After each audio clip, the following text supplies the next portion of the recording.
Welcome, everybody, to Dice Throne News, Quarter 2. I'm Skylar Borsett. Hey guys, I'm Bill Frosby. Whoa, what's with your voice? This is my normal voice. What's with your voice? That's a good question. Sorry, I just had to clear it. That was, yeah.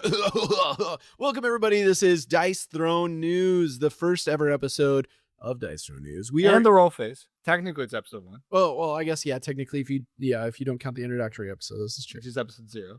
That's fair. Okay, fair point. All right, I get what you're saying. I got you there, Skylar. He's got me there.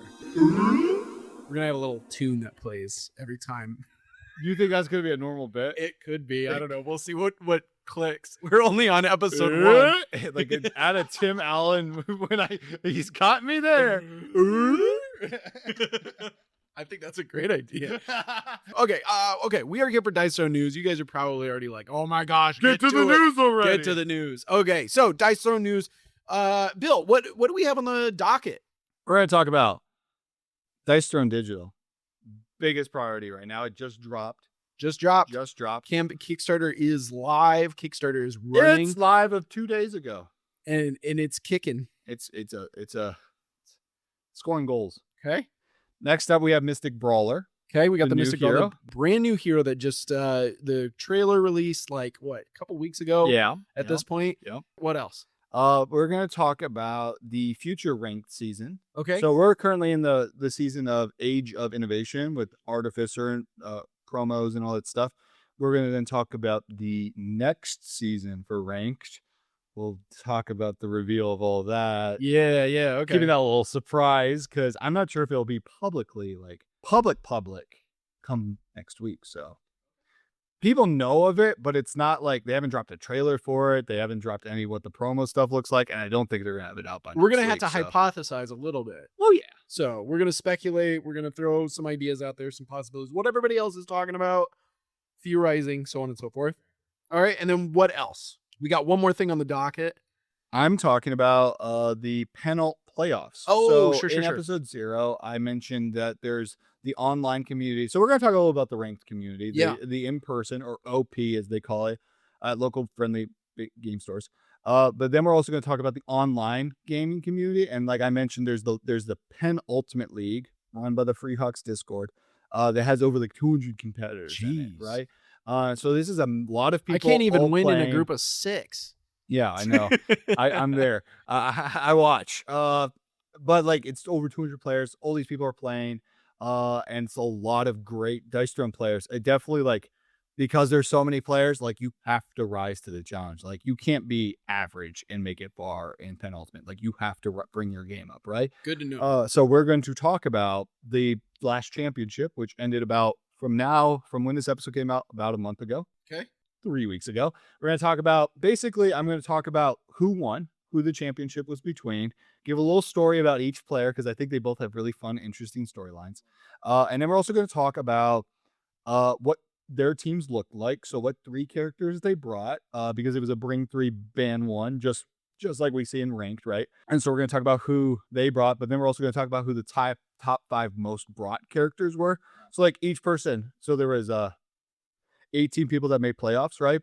Each person brought 3 characters to be their team for the whole playoffs, right? They weren't allowed to swap or anything. They just brought 3. That was who they had for the whole playoffs, right? So we're going to talk about which were the top 5 most common characters that we saw. And that kind of gives a little insight as well on like what the current meta is of Dice Thrones, right? A little insight on like what's popular and stuff. But then I'm going to share some fun, talk about the players, because one of the players in the championship brought someone that was unique. They brought a character that only they brought. So like, then we'll also talk about like, you can still bring quote unquote meta characters and still do well if you just are good at characters. So we'll talk about that. Thank goodness. Cause that's one thing that's always really kept me out of tournament play of any game is like trading card games and stuff like that. One, the cost, because this kind of stuff gets expensive, obviously. Sure. I mean, Dice Thrones, let's not lie. It is expensive, but the nice thing about it is, which is what I love about Dice Throne, is you're paying for a product, yes, and you get what you're paying for. Exactly. Right? Like I want to play this character, I pay for the character. I've got the full character right there. I don't have to open packs and hope I get those really good cards, or I have to pay online for individual cards, but I'm paying like way more money because of the card is super rare, but I need it for my deck or whatever, right? Like, no, you get what you exactly, it might be a little pricey up front, but you're getting exactly what you want. So And it's the same thing that somebody else got. It's really comes down to playing the game itself. Yep. Being skilled with the character, getting to know the character, understanding the character, and then, you know, being able to execute, obviously. Exactly. So, and that's what I love about it. That's something I love. That's with the best thing about it. I don't have to feel bad because I didn't get first place, which I haven't. At their local tournaments, because guess what? I had fun playing, and I didn't have to feel really crappy about it because some dude had the ultimate card and just slapped that down on the table and just decimated me. And thankfully, there is no ultimate card. Right, exactly. There is an ultimate, but there is everybody can achieve their ultimate. It's true. Sometimes naturally, without paying extra. You don't have to pay $50 to open 20 boosters to get an ultimate in Dice Throne. You just pay for the character, and then the dice do the rest. Yep, that's right. And then I think one quick thing we do want to maybe tack on at the end is discussing a little bit about Vanguard. Oh, yes, the Vanguard. Kickstarter that already went through. It's already in production. All of that stuff is moving forward, but it's just about we've seen a little bit about the characters. We've seen some of these trailers, they just and stuff. dropped an update earlier this week. They did, yeah, on where they are in production. Yes, so they are almost done with production. So we'll talk a little bit more about that and like what characters we're excited about, predictions, you know, the fun stuff like that. So. Absolutely. So let's dive into the news.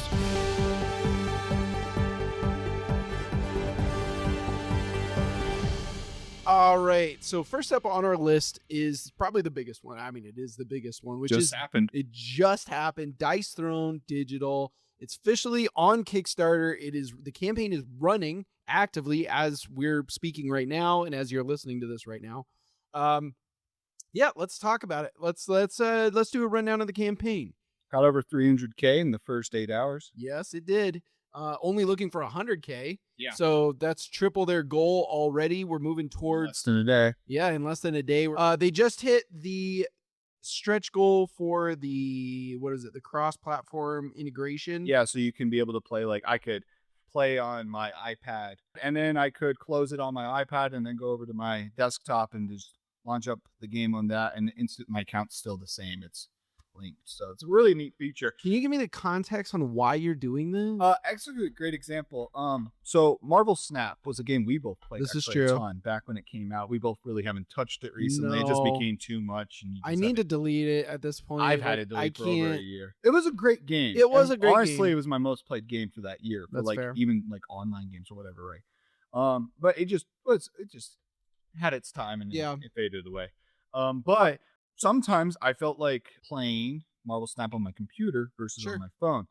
Just because it was a little like you could sit back in your chair, it's on a mouse, and then you could put like something on another monitor and something. It was I found enjoyment out of it because I'm usually most of the games I play on a computer, right? So like if you mostly play stuff on like mobile, then you really won't notice a difference, right? But if you mostly play a lot of things on a PC or whatever, I can tell you I find it more enjoyable to be able to play one of those games on the computer if I feel like doing that, and be able to go back and forth between them and having my accounts linked. So like I don't have to have, because I've had other games where like they've had it on mobile, Sure. and they've had it on a computer, and I've had to have 2 different accounts, and I have 2 different like accounts running at the same time, and like my phone could have like high up level, and the computer I have to restart from the beginning. And it's kind of lame, right? So I like to be able to just pick up a game on the computer, and then just if I have to leave, I can jump on my phone right out and play on my phone, and my account's linked, so all the progress I'm making on one, I know will continue on the other. Well, just to clarify, I was talking about, you said that you'd be on your iPad, you're playing it, and then you would set it down and immediately turn around and get that's a poor example. That is a very that poor one was example. what I was trying to figure out. Like, I get the premise of it. Yeah, I'm just giving like a good example of why someone might, because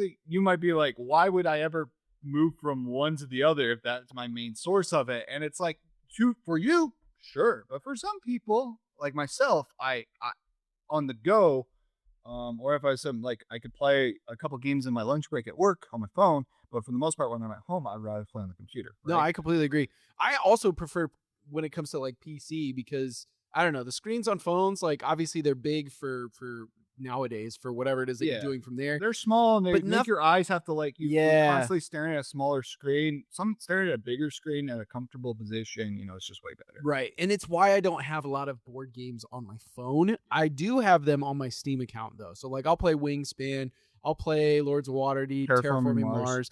There's fine details that I have to be able to see, and there will be fine details on the card Dice text and Throne, stuff, you know, your cards and stuff. So like, yeah, it just isn't going to work for me for phone as much. Although it'll be nice to have it just in case. You know, I might on the be out go, and about. you know, and- or I'm on a trip or something. Exactly. And with that being said, my first point here is availability to be on iOS, Android, Steam, and Meta. And I find that one fascinating. So we're talking Meta VR here. Facebook's sort of the larger companies own. So VR for Dice Throne, I think that's kind of a fascinating idea. I'm not saying it's bad by any means. I don't think it's a waste or anything like that, because I could see a lot of fun in playing a board game against somebody in a meta, like a VR setting. I will say it's very interesting. Yeah. I like it, but also at the same time, I'm like, you could just play physical. This is true. Well, okay. But it's a way to play physical online. Yeah. If you're not able to play physical, Right. like in person. I'm thinking too far in the future, because honestly, I've only used VR in general a couple of times.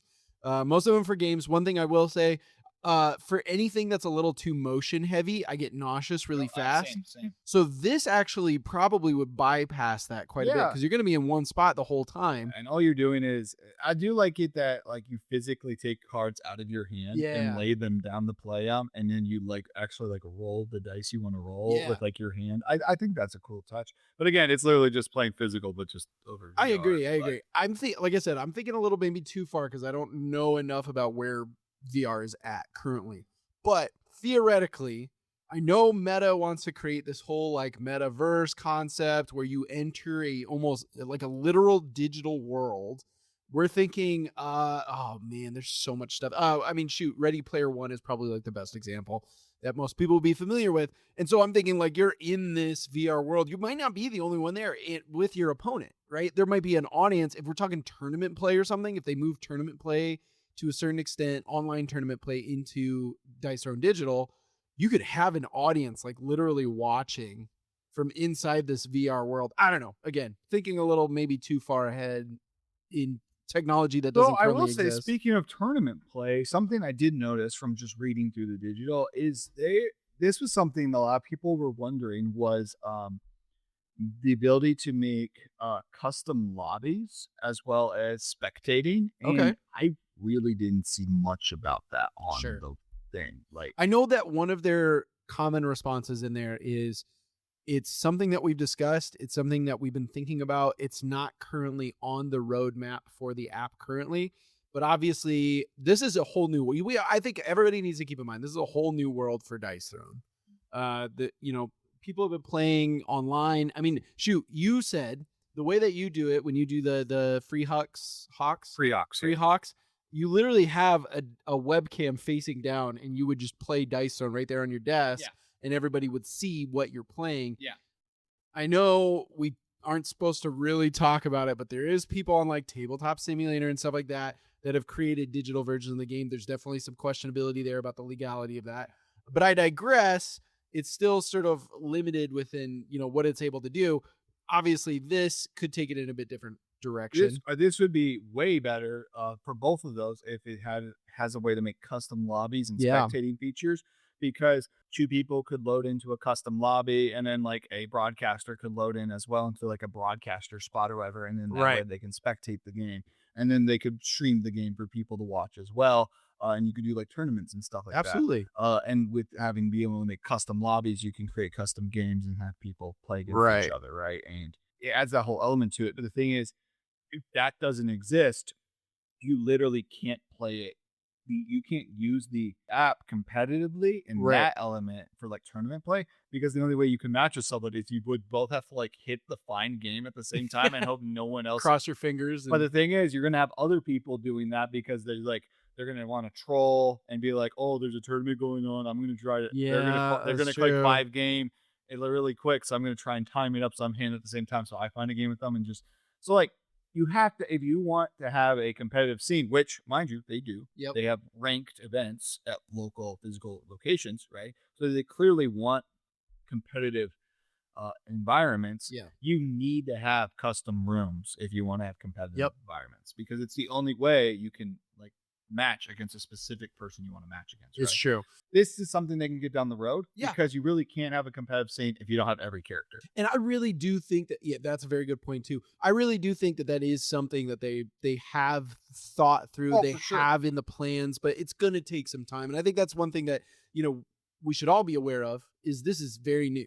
This is all very new. They're starting kind of from the absolute bottom. They're going to build up, just like they did with Dice Throne, right? Yeah. They started with a handful. The starting 8. Yep, exactly. And then they built from there. And then those starting 8 have the sort of very simplified abilities, pretty straightforward stuff, kind of just exploring all the different elements within the game. And then now they've gotten more complex and they've added more elements and things like that. Like, this is the same concept. They're going to start from the absolute bottom of kind of what that's not to insult anybody. No, or they anything start like at that, the but basic level. and then they're going to build up from there. Once they get the platform in place, everything after that gets a little bit easier, a little bit simpler. They can find out how much audience they have, how many players they're going to have. That's going to take up server space and all these other things. They need the information. They need to build it and get it started first before we can start delving into some of these other areas. Yeah, for sure. And with that being said, going off of the discussion about like multiplayer and things like that, just to clarify the specific features that they say or kind of ways that you can play that they list, you have classic Dice Throne, which is going to be 1v1. The characters will be standardized. There's something they mentioned that, maybe I should just finish up what I'm saying here and then tell you. So there's a roguelike campaign mode. I'm really excited for this. Yeah, same. I love roguelike games. I love Slay the Spire. I actually did get and played Slay the Spire for a little bit. It was very fun. I really loved Inscription. Thank you. And so it kind of gives that idea. And, you know, obviously you've got cards. So it's very matchup and there. It's very Dice Throne focused. Absolutely. So very excited about this. And one of the things that you can do apparently in this campaign mode is power up characters. I have no idea what that means. I don't know what that looks like because obviously in Dice Throne you have upgrades. I'm guessing it's functions like Dice Throne Adventures. Okay. Which I haven't had a chance to Which play. I've played Maybe a few that's where I'm times, and basically how it works is as you run through dungeons and stuff, when you complete a dungeon, you start getting upgrade cards, and at the end of the dungeon, you can go to a shop and you can pay for these upgrade cards that you got, and these upgrade cards could either be like a whole new card you add to your deck that has a unique function. Okay. Or it's like an upgrade to a card you already have. Like it makes you triple up a quad up and lets you draw 4. Okay. Or it's like a cheaper triple up, or instead of costing 2. So very much like Slay the Spire. Yeah. So it's just you making the cards you have better, or you're adding a whole new card to your deck that could like strengthen it in some manner. Very cool. I'm gonna guess that makes a lot of sense. Yep. I mean, because it's the function of Dice Throne Adventures, and I'm guessing the way this Slay the Spire function, or how the single player dungeon climb is going to work, is going to be very similar to Dice Throne Adventures or Dice Throne. Oh, what was it called? It's Minion Rush. Okay, that's what they called it. It was a fun little custom thing they did for a little bit, where you like instead of going through the dungeons, you like kind of grabbed a bunch of minions and then a boss from Dice Throne Adventures, and you shuffled them up, and then you like they had randomized patterns, and you would just place them out face down, and you would follow like a path up them, kind of very similar to what the Slay the Spire looking map looks like, and you would follow the path up until the boss, and you would have to beat each enemy along the way, but you don't know what enemies are behind each spot. So yeah, that does sound very familiar. Yeah. So I think it's good that those two elements are kind of like being pushed together to be what we get in the single player. Very cool. Which they are still kind of tampering out the rules and things like that. They've talked about that in the comments. And then there's the unlimited mode. I don't know entirely what this means. Bill does not know what it means either. He's shaking his head. So that one we'll have to wait on. Now, what I will say is those like power-up concepts that you get out of the roguelike campaign mode, from what I read in the comments, it sounds like that will work for the roguelike campaign mode and the unlimited mode, but will not be usable, obviously, in the classic Dice Throne, because that's, again, it's classic 1v1. If you sat down with a person in person and played a game with them, that's what 1v1 is meant to feel like. Yes, exactly. They also said, and more. So Interested. I didn't see that even either. on top of their unlimited, they have other potential ways of playing in game Could be modes. example the 2v2 mode, Sure. King of the Hill. King of the Hill free for all And some mode. people were actually asking 2v2, King of the Hill were specifically mentioned in the comments, and they said, again, kind of things that we're thinking They're about. trying to hit Yes. on the things right now, and everything else is all future ideas that I'm Yes. sure they've thought of as they're taking ideas that already exist and just implementing them down the road. But And of course, multiplayer, which we already discussed, is probably among the and more. We'll see what happens. Is it 1v1 a multiplayer? Well, sorry, the ones with the rooms and stuff like you said. Yes, Yeah. like custom rooms. Custom and rooms, stuff. yeah. So, so we have limited amount of information about the campaign mode, how it all works. We have even less knowledge about unlimited mode. But again, those level ups are only going to work for those two modes. And I don't know, maybe future modes, we'll see. Probably not anything that would have a competitive element to it, though. So let's see, what else do we have? Also, there will be different character or hero skins in VFX. So they have, obviously you got like these 3D representations of your characters. You're going to probably have like board and card representations. Obviously, even within the Kickstarter campaign, depending on the level that you pledge at, you'll get like backgrounds for your cards that are different colors and things like that. Or custom avatars. Yes, custom avatars, things along those lines. So obviously that stuff will all be things that you can achieve. Also, I will say, and this kind of goes into my next point, what will be available at launch. So if you back in the Kickstarter any of the like the gold, diamond, and how do you say it? Ultimatum? Ultimato. Ultimanium? You get the whole tomato or none of it. That makes sense. Like ulti. Yeah. Like you're hitting ultimate and then Ultimanium. Okay. Yep. Ultimanium. Yeah. I swear it shouldn't be this hard. We've got to learn how to say it Ultimanium. because Forge Master is going to use these three. Oh. That's kind of why that's a little familiar because Makes gold, sense. diamond, and ultimanium are the three types substances the Forge Master will use. Very cool. Okay. So whatever the case, when you back at those levels, you're going to get stuff for them. One of the key things, and this is really important here, one of the key things that you are getting from pledging at those levels is all 8 Season 1 heroes once the game releases. Now, this is the big thing that a lot of people have been talking about. What about the heroes? Which heroes do we get? First of all, when the game releases, it's only going to be Season 1 for a while. They will release Season 2 later on. The Marvel stuff is kind of up in the air. We're not 100% sure about that. They're not 100% sure about that. They have to go deal with Disney Marvel again in order to figure that situation. Now, we'll cross our fingers. Good vibes sent in their ways. Yeah, of course they want. They want that to be in the game. Yes. They also may just do the alternate option of just like making like alternate names and ability names. Like a generic version. That would be fascinating if they do that. As a way so they just don't have to. Because from what has happened in the past and knowing their history with Disney, with Marvel and X-Men, it sounds like it was a pain in the butt. Yep. And they have said very openly they really don't want to do anything with an IP for a long while. Sure. Because of how much of a mess that was, right? So which sucks because that idea that I pitched, I think we should really do in the future of we could still do it. Like semi-predicting for future new IPs picture or characters. Yeah. But they have said flat up that they have really no interest for the time being to do that stuff. And so fair enough. Them saying that, and now all these people saying, "Well, we want the Marvel characters to show up," because to be fair, I mean, it's 16 characters plus Deadpool, so 17 characters. Like from a 40 character roster, that's about half of the characters gone. That seems weird, especially if they want it competitive. You can't not have 17 characters if you want a competitive scene, especially right? when like a good chunk of the Marvel characters, the Marvel/X-Men characters are in like the top 10 of the meta. Yeah. So with that being said, going back to what we were talking about, all 8 will be available, but that doesn't mean that you have access to all 8 if you jump in without backing this Kickstarter. If you wait till February 2027. When it releases to the public and you jump in. Free. Yep, it's free. And you get one character free. Yes. And I'm going to guess it's the Hero of the Week. In the image for like the characters, they showed a Hero of the Week on one of the characters.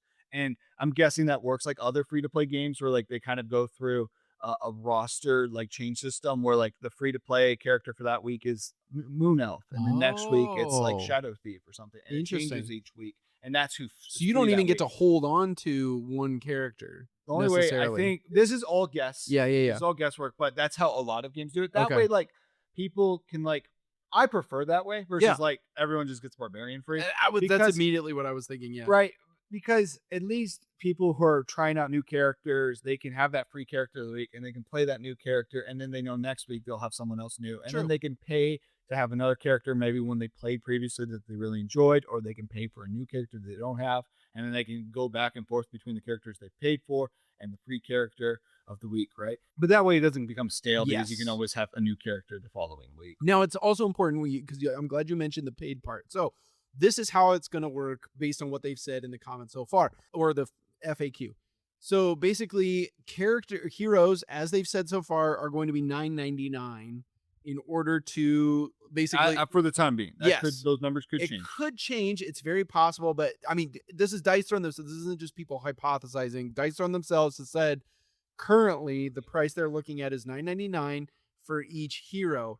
But you can back a Kickstarter campaign and you will get all 8 automatically if you do it at a discount. At a discount, technically, yeah, because you'll get other stuff as well. Because the cheapest tier is $60. Yes, which would give you a $20 each discount. One's $10 roughly. That's $80. So you're saving $20 paying the $60.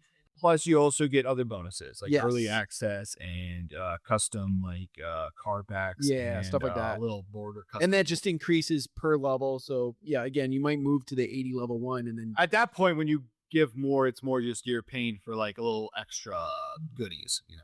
Exactly.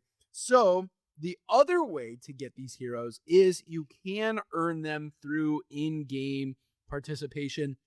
More than likely, in fact, I think they even said it's through the campaign mode.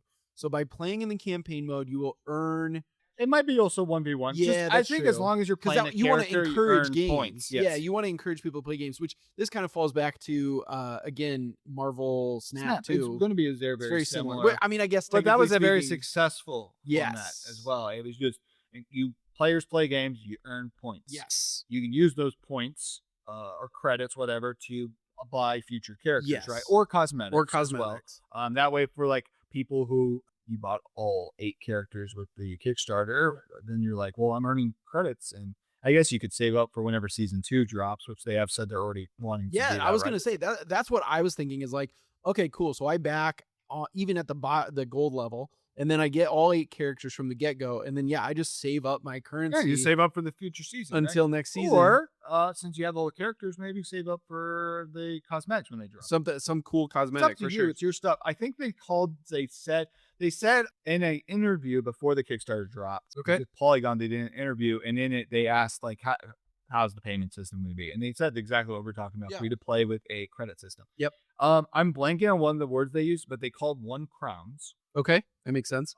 You earn crowns, and then there was another one. This is verbatim from the Dice Throne Polygon interview. It says, Dice Throne was around making sure the team's approach to monetization was fair. Dice Throne Digital will launch as a freemium game that can be played without spending a dime. Players will only get 1 hero to start, but they'll be able to unlock more using hero tokens and in-game currency. There's also going to be an additional premium currency called crowns, which players can also earn by playing. Alternatively, players can choose to straight buy the characters outright as well as cosmetics. So from what that sounds like is, and in the image, they even posted a little image of like the main menu. They show a gold credit system and a red credit system. And so it looks like there's going to be like 2 different types of like in-game currency that you can use, which for gamers out there, that's not a thing that's going to be foreign, right? There's a lot of games I can think of off the top of my head that use 2 different types of credit system. One's the more common one. Yep. The one that you'll be earning. You'll get so much, and the other one you'll be getting like a couple times a week, and at best, and those are way more valuable. You'll get some on your birthday, and that's it. Yeah. And they're way more valuable. But they're also like typically those are the ones that like if you want to buy something in the game instead of them using straight cash values, they're like pay $20 and you get these many crowns, I guess. And I think that's the one they're using. It's more for the cash system. So like you pay $20 and you get 50 crowns, right? And you can use like, say, 25 crowns if I'm using my metric, because 20 is half of 20 is 10. So 25 crowns gets you a character, right? But then on the flip, the cheaper credit, and they didn't have a name for it, whatever that, well, I could just keep calling it credit for now. That could probably be like 10,000 or whatever, buys you a character. Might be more than that, but whatever. This is all speculation. But the idea is like you can earn for the cheap credits, or you straight up pay cash and get the other one. So Yep. 100%. I like the system because it's free. Yeah. And like I said, we both enjoyed Marvel Yes. Snap, and this is a very similar system to what Marvel Snap did. I think one of the things that I like, and obviously it's a mobile game, technically speaking. So obviously it's going to have those kinds of features in it. I know some people have had like some concerns. They're like, oh man, $10 for a character, so on and so forth. I will point out, and there was a guy in the comments that pointed this out as well. If you take a game like Star Wars Galaxy of Heroes, to buy a max level character is on average $20 to $50, which is insane. And that one, I use that one as an example because it's a little bit more tabletop. But that's also another close example of like Marvel Snap. Yeah. Back to that. If you wanted to buy, they would do the battle passes. Yeah. For each month it'd be a unique battle pass. And it was like the minimum was like $10. Sure. To get that like that whole month. And then you could pay like $20 to get like double the reward. Right. So it's kind of the same thing where like, yeah, you could do the battle pass and it costs $10.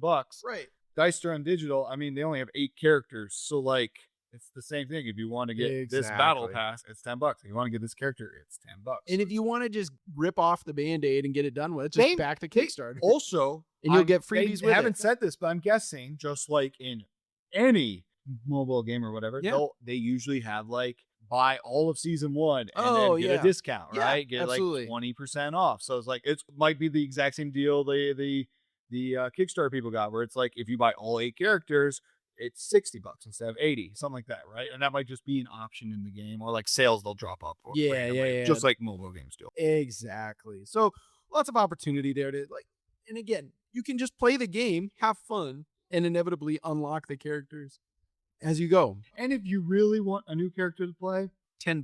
It's up to the player. Yeah, that's the thing. I know, Skylar, when you played through Marvel Snap, I know you didn't spend as much money, if not a dime. I didn't spend a dime. I spent probably about $100 on Marvel Snap. Sure. But that's the thing.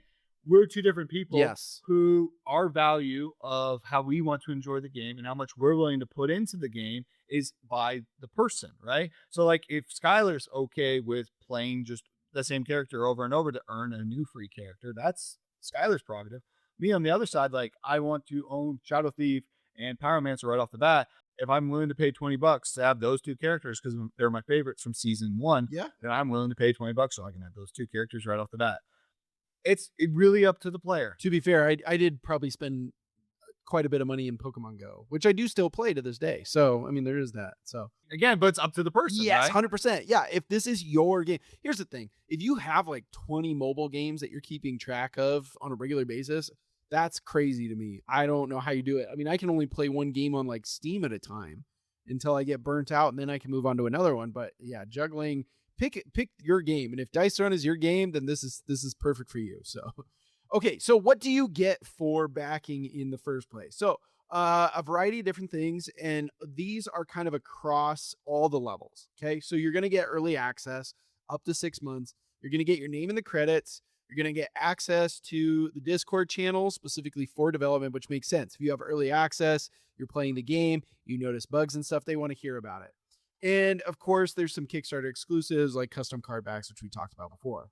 So if we look at the different tiers, okay, you got gold tier, $60. First of all, and of course, you're getting all 8 heroes. We talked about for every tier. So you're getting all 8 heroes from season 1. You're getting early access to the game, specifically the beta access, which is October 2026. So this year, October, you're going to get that. You're going to get credited under a sort of like gold tier section, which is pretty cool. I like the idea of, having my name immortalized in the credits. That's fun. You're going to get access to the beta Discord. Again, they want to hear your feedback. They want to know what's up. Discord recognition role. So, you get a nice like fancy title that says, I backed a gold level when you're in there. And you'll get a card back specific for the gold tier backers.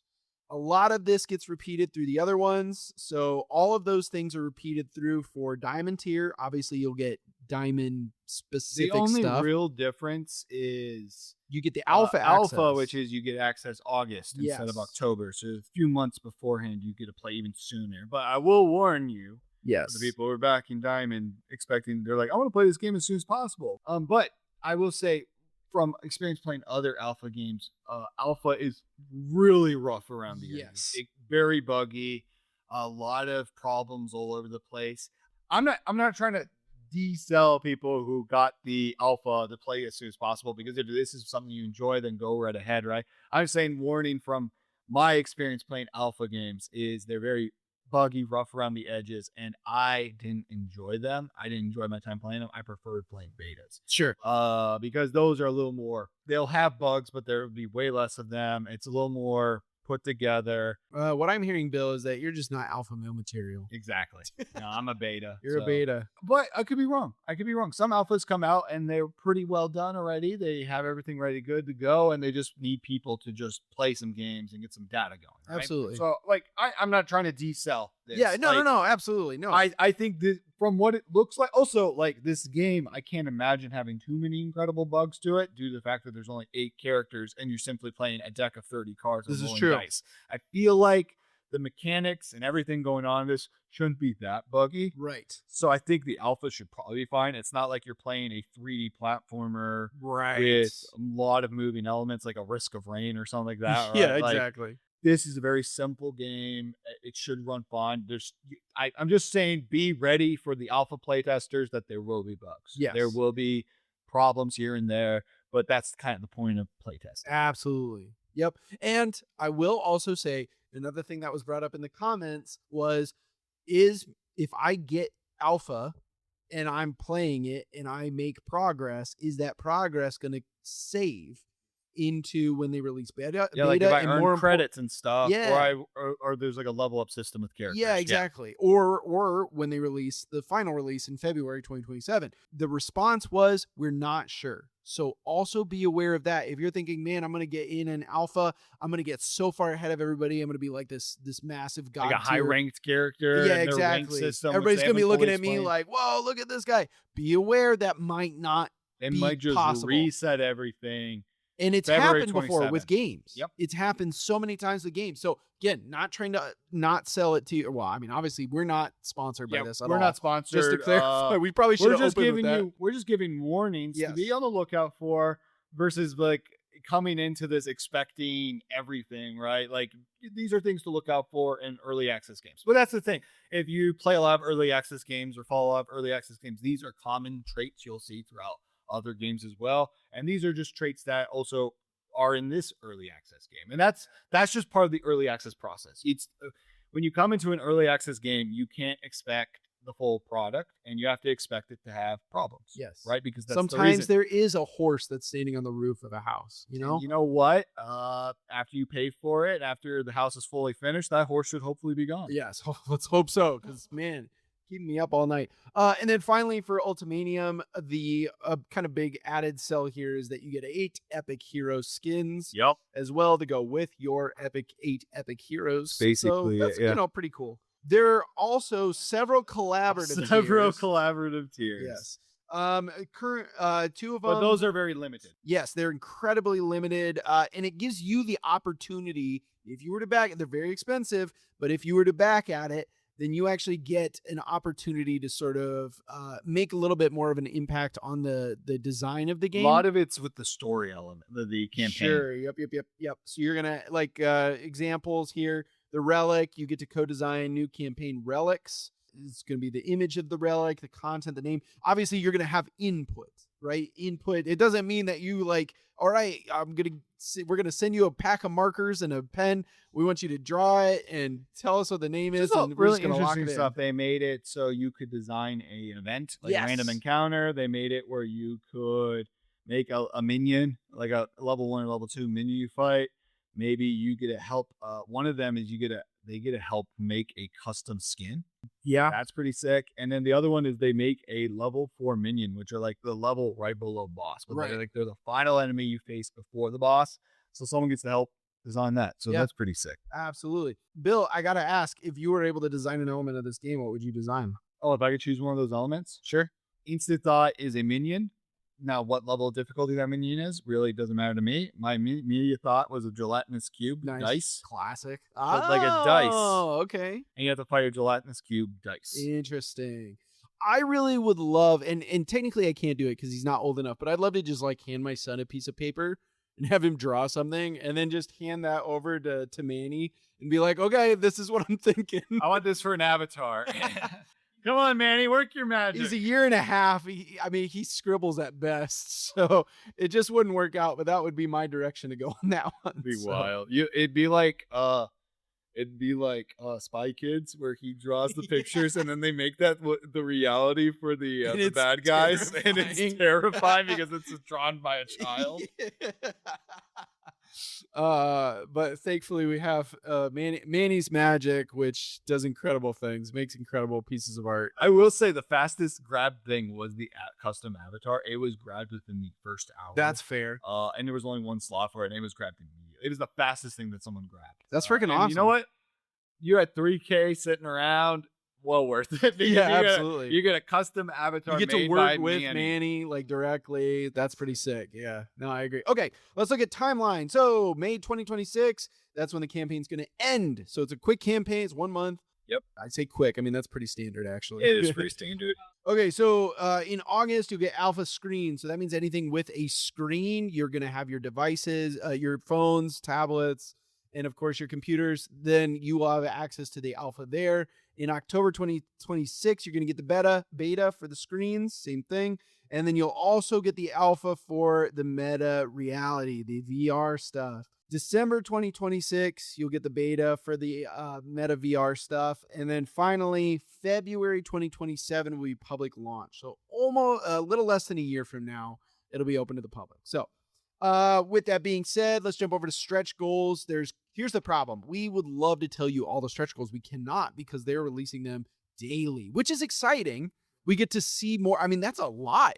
I don't know how often they're going to be doing it, but as it currently stands, they said daily. So like if they're releasing new stretch goals every single day, that's going to be a lot of interesting stuff to see coming. For sure. I've got some stretch goals I want to see them do, but we'll wait and see. We're recording this.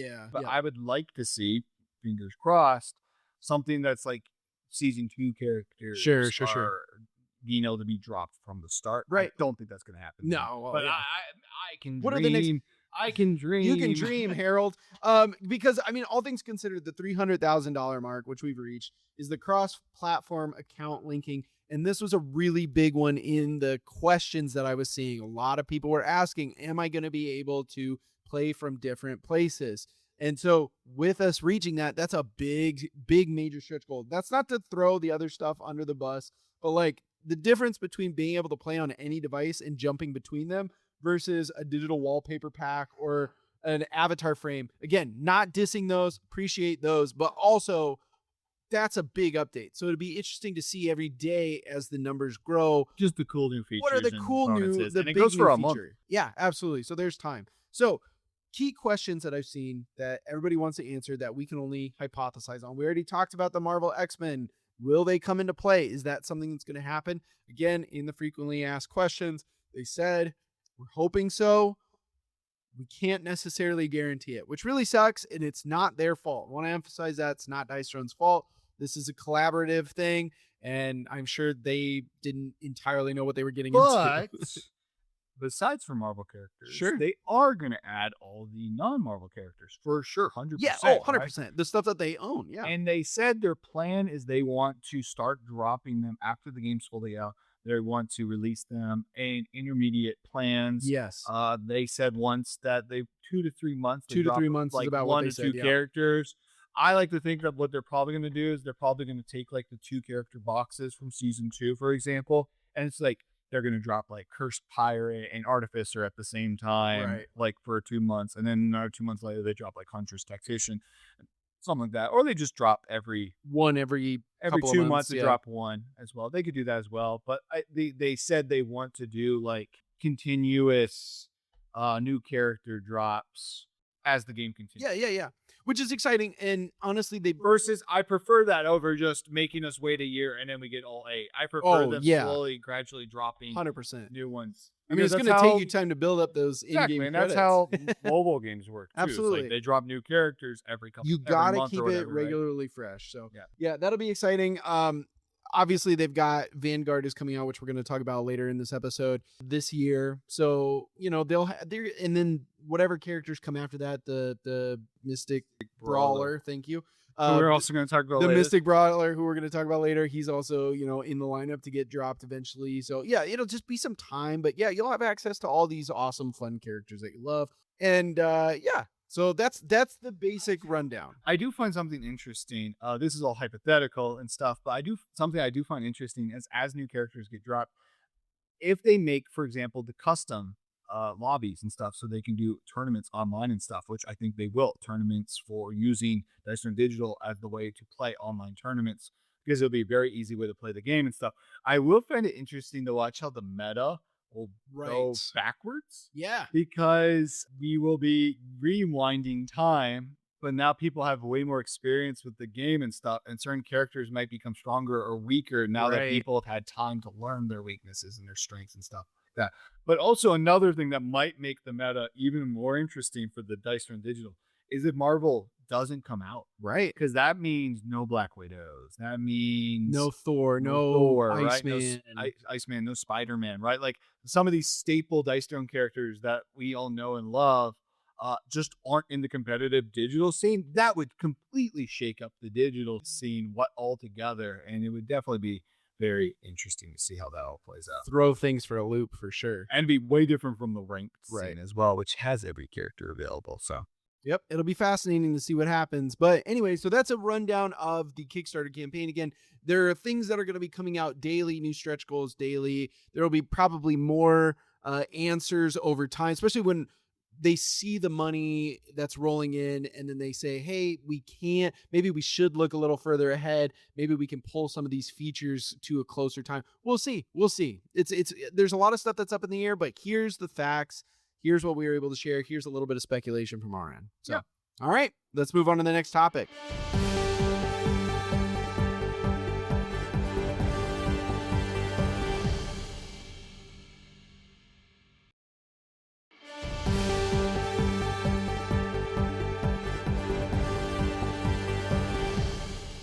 All right, everybody, we are jumping into now the Mystic Brawler. Now, I mean, you got a kick out of the thing that I was talking about before, which is Mystic Brawler. The trailer for it dropped pretty much the same. I think it was the same week, and I just thought this was really funny. I think it was the day after. Is it? Holy crap! Yeah, I think it dropped the day after they dropped the trailer for the live action Moana. Live action Moana, and I'm just looking at Mystic Brawler, and I'm just getting vibes of Maui from Moana. You're not alone. Okay. Like, that is the popular joke in the Dice Throne community online, is that he's just Maui. I'm glad I'm not the only person. And they do think it's funny how the timing of Mystic Brawler, I think is pure accidental. Yeah, right? Which is because insane. They were working on this character. Yes. And then I will say Disney, like the live action Moana, was like out of left field. No one was expecting that in reality, because the second movie just came out. Right. Like, the turnaround for a live action is crazy. And so I'm sure Dice Throne didn't even know that was going to happen, but it accidentally worked where they're releasing the character that's very thematically like Maui. So it's kind of funny. And I'm stoked about it. But with that being said, I am no stranger to the idea of marketing runoff. As someone that works in marketing myself, I thought that was hilarious. And hey, if it was intentional, kudos to you guys over at Dice Thrones. If it wasn't intentional, hey man, you nailed it, man. Like, everybody's like, all right, I want to see some tattoo covered ripped dude. And then bam, tattoo covered ripped hero comes out for Dice Throne. I'm here for it. I think it's great. So, okay, let's talk about what we know about Mystic Brawler. What are we thinking? What do you got for us? Well, I'm just going to talk a little bit, breaking down the character, kind of what he's got. I'm going to quick look at his leaflet. Yep. He's got some very unique stats effects. So I remember when the first trailer, the teaser, drop for this guy. I The remember wave watching that it. was kind of washing The up. wave washing over the dice, and I remember seeing the dice, and I was like, they looked really cool. I was really excited Yeah. about the dice. But one thing I was really excited about was I noticed in the trailer, the teaser rather, that they showed 2 of his status effects, and both of them were unique status effects where their image was a unique status effect in that they weren't just regular circles, right? It's not circles, but circular shapes. Basic status effects are circles, right? They have a unique shape to them, right? And I saw 2 different ones in the image, and I remember remarking that he's the first one in Dice Throne that has more than one unique image status effect. And I said that at the time. Then I forgot Seraph existed because she technically has 2 because she has her Blessing of Divinity, and then she's got Holy Light as well. But I think I forgot about her because Blessing of Divinity technically doesn't feel unique to me because Paladin also has it. True. So, but I saw he had 2 unique ones. Turns out he has 3 unique ones. He's got an ocean, mountain, and sky token, which I think is really sick that he has 3 unique status effects. And what makes these really cool is they are basically like buffs. Like this dude gets buffed as the game goes on. The strength of the mountain gives him a permanent +1, and he can get up to 2 of them. So he gets a permanent +2 to his attacks. He gets the strength of the sky, which adds an extra dice to his defense. So base kit, his defense is just 2 dice, but every strength of the sky is an extra die. You get a roll, so you can roll up to 4. And I'm sure and it's persistent too. It is persistent. And I think he will also most likely have a defense upgrade as well, which would mean he might not. Alchemist didn't have one, and the Alchemist is able to modify their defense, right? So he might not have one since he can add to his defense by adding dice rolls, but it may be potentially, this is all theory, because I can't see all of his upgrades and stuff, but maybe they have an upgrade that adds an extra die. And so you could roll up to 5 maybe. Right. So that could be huge. That could be huge. Yeah. And then finally, his other unique status effect is the strength of the ocean, which is that those are a little different because the other 2 are persistent. So you always have them. The strength of the ocean you spend in your upkeep. If you spend 1, you get a CP. If you spend 2, you'll get a CP and heal 2. I'll let you know right now. Always spend 2. Yeah, I was just kind of looking at that. Because one's a value of 1 and the other's a value of 3. 3, yep. So if you spend 1 token, it's a 1-to-1 value. But if you spend 2, you're getting 1.5 per token value. So you just get way more value out of it. So, and on top of it, he also has concussion, which is a familiar ability we've seen before. I think I remember I was talking to someone about this the other day, and I was talking about all the status effects in Dice Stones right now. Concussion, before Mystic Brawler came out, concussion would have been at the top of my list as I most likely to return. Oh, as an ability? Yeah, like if I was to predict, like out of every Dice Throne character before Mystic Brawler, if I wrote like the 3 I think would be most likely to return.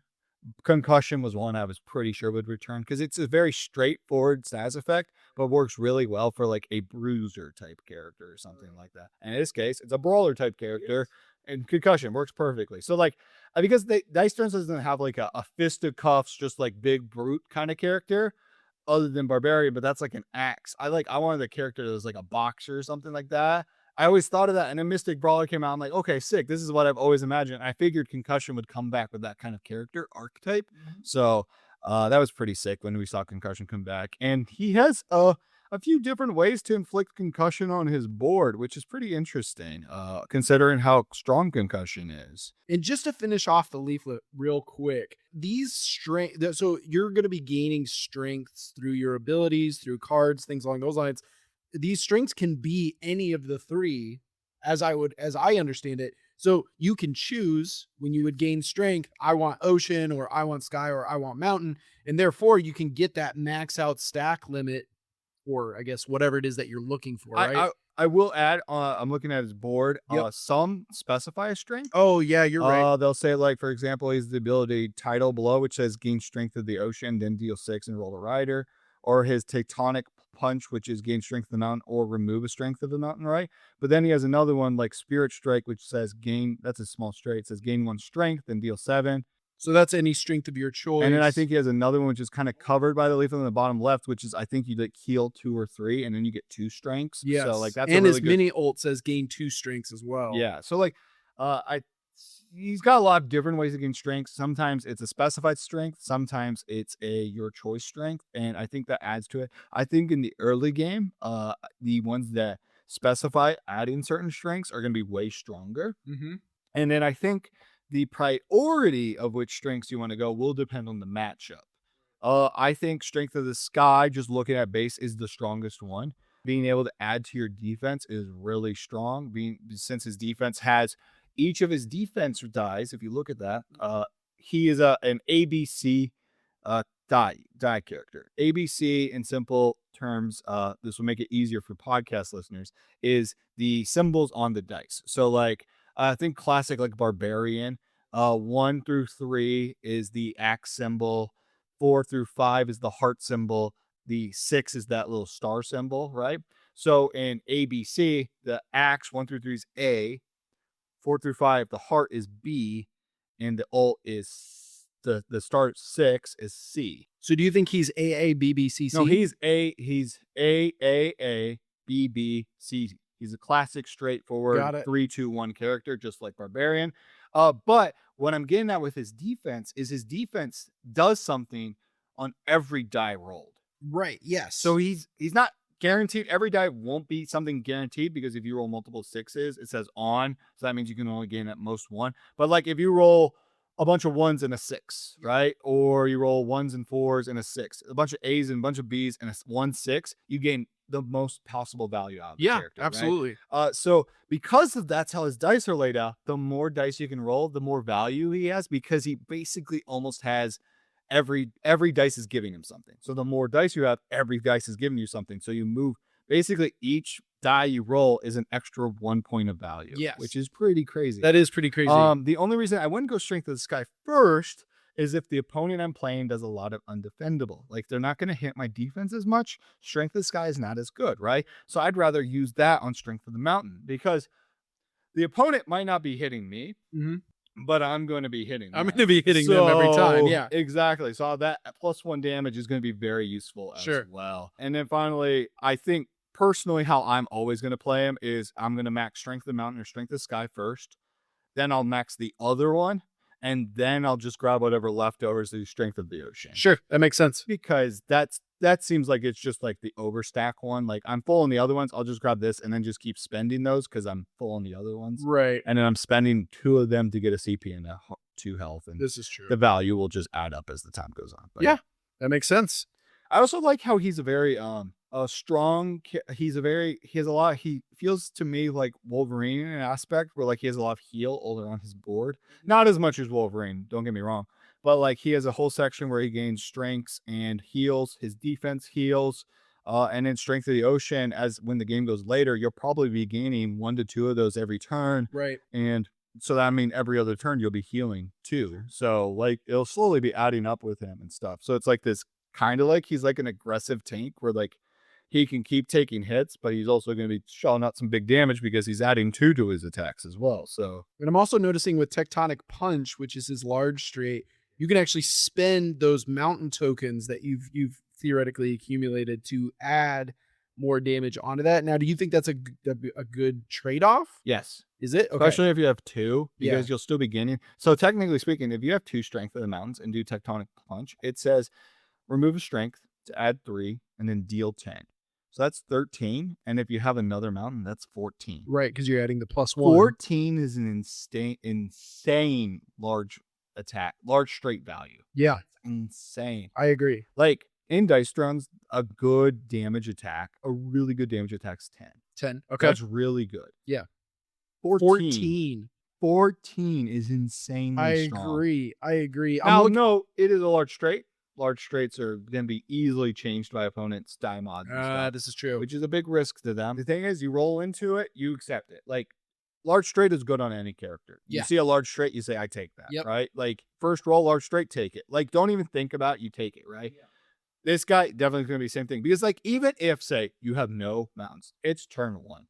You roll large straight on Mystic Brawler, you're not going to complain and be like, oh, no, large straight, I don't have any mountains to spend to get 3 extra damage. No, you're going to add a damage and then do 11. And now you have a permanent 1 for the rest of your attacks. Yeah. So you just did 11 turn 1 and you have +1 ongoing. like value's there. Value's insane. Yeah, there, okay? absolutely. No, that makes a lot of sense. And I mean, there is always the possibility if someone shifts it. Obviously, they're going to try to block you out from getting your small straight. That's the logical thing to do. Oh, of course. But there's a good chance that you might be able to get something like strong arm or tidal blow, depending on what they change. So, or, obviously your clobber, it's always there. It's always safe. It's always a good option. I will say it's not as safe as other characters because the minimum for his basic attack is 4 guys instead of 3. So you could get modded. That's there. true. But the good news is for you, if you look to the right of strong clobber, his basic, he's got strong arm, which is 3 of those A symbols and then the 6. Yeah. So it's like, because if someone wants to block you from getting the small straight, they're going to change a middle dice. yes. And so that'll leave you theoretically with your 6 potentially or something like that. And then you could have like 2, 3, 6, and then Yes. all of a sudden you've got it, right? Exactly. Yep. No, he's got a great board. I love him. I know when he first came out, a lot of people were complaining, and they're like, Why? he's very basic compared to more advanced characters. I think that's good, though. But I'm like, Alchemist just came out before. Yeah. Right? Alchemist is a very all over the board character. Yeah, he is. These hardened Dice Throne people, I don't know what they want. They want like a complexity 8 character to come out. Sure. Because they see Alchemist came out and so many people are like, this character looks boring. I'm like, they have a leaflet that's crammed with like 6 status effects. What do you want? Right? So it's like, I don't think you'll ever make a character, people in the Dice Throne community fully happy with a new character intro, unless if the character's literally like 2 characters in one, and you're like alternating back and forth, like Jackal and Hyde kind of situation or something. Hey, that would be a cool idea. That would though. be sick if they did that kind of Oh, stuff. that's a good idea too. Sorry, this is a bit off topic here, but at some point in the near future, we should do a theorize of cool characters. Hey, fun fact, Dice Thrones, we could do that in a future video. Just have fun speculating characters.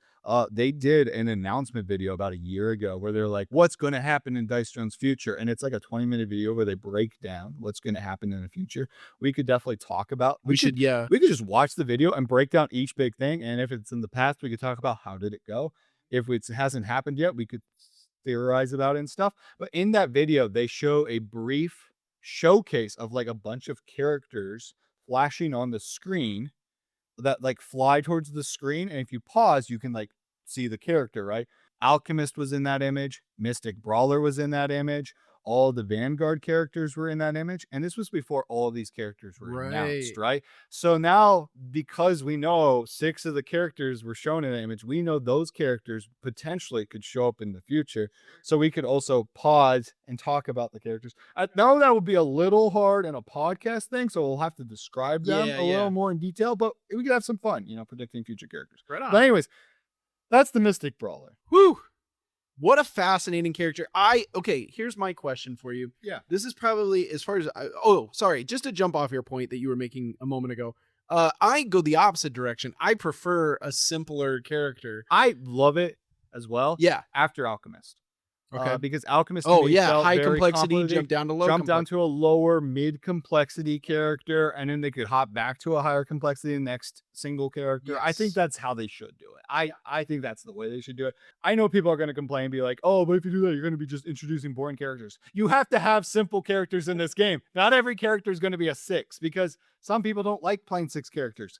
And if you only make 6 characters from here on out, some people lose interest because they're like, what? Every character is too complex for me. I want to play a nice, simple game. I want to have good casual fun. Yes. You have to go to both ends, right? You have to go to both ends. And you also have to keep in mind, we want to encourage more people to join in on the Dice Throne community. And you're not going to be able to bring those people in if you're hitting all the time with all new, the new complexity characters are too complex. Because everyone who comes in new, they want to play what you're showcasing in your store. Exactly. And what you're showcasing in your store is these new characters. And if every new character is just like really hard, they're going to be like, well, this game's really difficult to get into, and it might scare them off. But if you're tossing in occasional new characters that are really easy to step into and play, it'll help be easier for them to go to those more complex characters. Like the two best ways to do it: give people a simple introductory opportunity to get in, or hit them with an IP that they recognize, which is why Marvel was so popular. And I'm not saying there's anything wrong with that, but yeah, I think keeping some, and it doesn't have to be every time. Obviously, we're not going to just be like, all right, we're going to do 1 through 3 difficulties from here on out. No, we're going to do other stuff. We're going to do 5s and 6s, whatever. But yeah, making sure that there's a healthy medium. That's why in every 4-box set they've done, Outcast and now with Vanguard, half the characters in it were very simple, 2 to 4, and then the other 2 were like 5 and 6. Yes. So like they're splitting it right in half. They're like half of them are easy, the other half are a little more complicated. That way everyone can find a character that they like, that fits their style, and everyone's happy. Right? Absolutely. Absolutely. I see them doing the same thing with new characters. I see them just alternating back and forth between and that's great. complex and simple. Right? Yeah, 100%. And I think it's really cool how Dice Throne is really finding their stride. Because obviously they've been developing, they've been creating new stuff, they've been trying new things, and they're seeing what works. They're changing things. It's just really cool to see. They That's adapt to the community and what Yes. people enjoy about the game, which is one of the best things that a board game 100%. company. They're very in tune with their community, and that's awesome. So, what I was going to say before we finish up with the Mystic Brawler here is I really hope that the visual that we got is locked in design-wise. Which visual? It's the one you send me. It's it's got his whole layout. He's Oh, got the board and all that leaflet stuff. Yeah, and the that'll board. all be. I think that's all locked in. Oh, that's fantastic. Because if you look at his health bar, the piece that holds the left side of his circle is perfectly placed over where his nipple would be. And I think I want that. I want to keep that there. I almost wish that we can't find a way to put the other one over there. Again, No, it wouldn't work. But that's having one hilarious. good nipple spot, I think that's gold. And I still think that falls within PG. That's actually hilarious. So anyway, that's what I'm most excited for. Finish off the Mystic Brawler yes. thing. Scale of 1 to 10. How excited are you for him? Oh, dude, I'm like a 9, honestly. Like, I'm stoked. I would never have like predicted this character per se. I would never have. It's not you, right? Right. You're not it's like not the big me. brawler character exactly, or something like but that. At the same time, I love his abilities. I love what he's got going on with his 3 different strengths here. They're straightforward. They're simple to understand, and they're doing some cool stuff. I love a persistent stuff, ongoing effects, whatever you want to call them in any game. It's just it permanently makes it's like permanent buffs, basically. It's engine building, yeah, right? Exactly. I'm building an engine with this character. I love those types of games. An engine builder boxer. Yes, which exactly. is so cool. You take a game like Wingspan, or what's another engine builder that we've done? I'm trying to think. Terraforming Mars. A lot of European games. Yeah. I love engine building games, and this with ongoing abilities feels very engine builder, and I love that. I will put it 9 to 10. Oh, nice. Okay. But to be fair, that makes a little more sense for me than you, because you know me from playing so much RPGs with me, playing so many games with me. I love brawler characters. You do. That's true. I always, when we play D&D together, I'm always either the fighter or the barbarian. Like, I love just the in-your-face, rough and tumble boxing guys. You played a rogue in our previous one, but you started taking levels in barbarian, I'm pretty sure. Oh no, I did 100%. You put me because in a I rogue. forced you into forced rogue. me into a rogue, that's right. and I slowly just turned him into a barbarian. You did. So, that's right. Even when I'm forced to not be a barbarian, I will turn into a rogue. I will so find a way. Love these characters. Life And finds a way. sadly, barbarian in Dice Thrones just kind of has fallen by the wayside. He's very easy. He's just a complexity 1, but I don't think a complexity 1 can compete with the high up characters because he has to be simple, right? Yeah. But when you're too simple, you just can't compete with the top, right? Interesting. And I don't think we're ever going to see another complexity 1 in Dice Throne. Okay. Just because barbarian does the job. Yeah. And it's hard to be that simple. It's hard to get simpler make than something. that, right? Yeah, exactly. So, but I'm fine with that. Yeah. Barbarian does his job, right? Yeah. He's very simple and you can still win with them. Right? And alongside the Moon Elf, it's a phenomenal introductory pack if somebody wants to get into it. Because Moon Elf is a little complex, but Yes. not that complex. Like 3, and it's very easy to get into, right? Absolutely.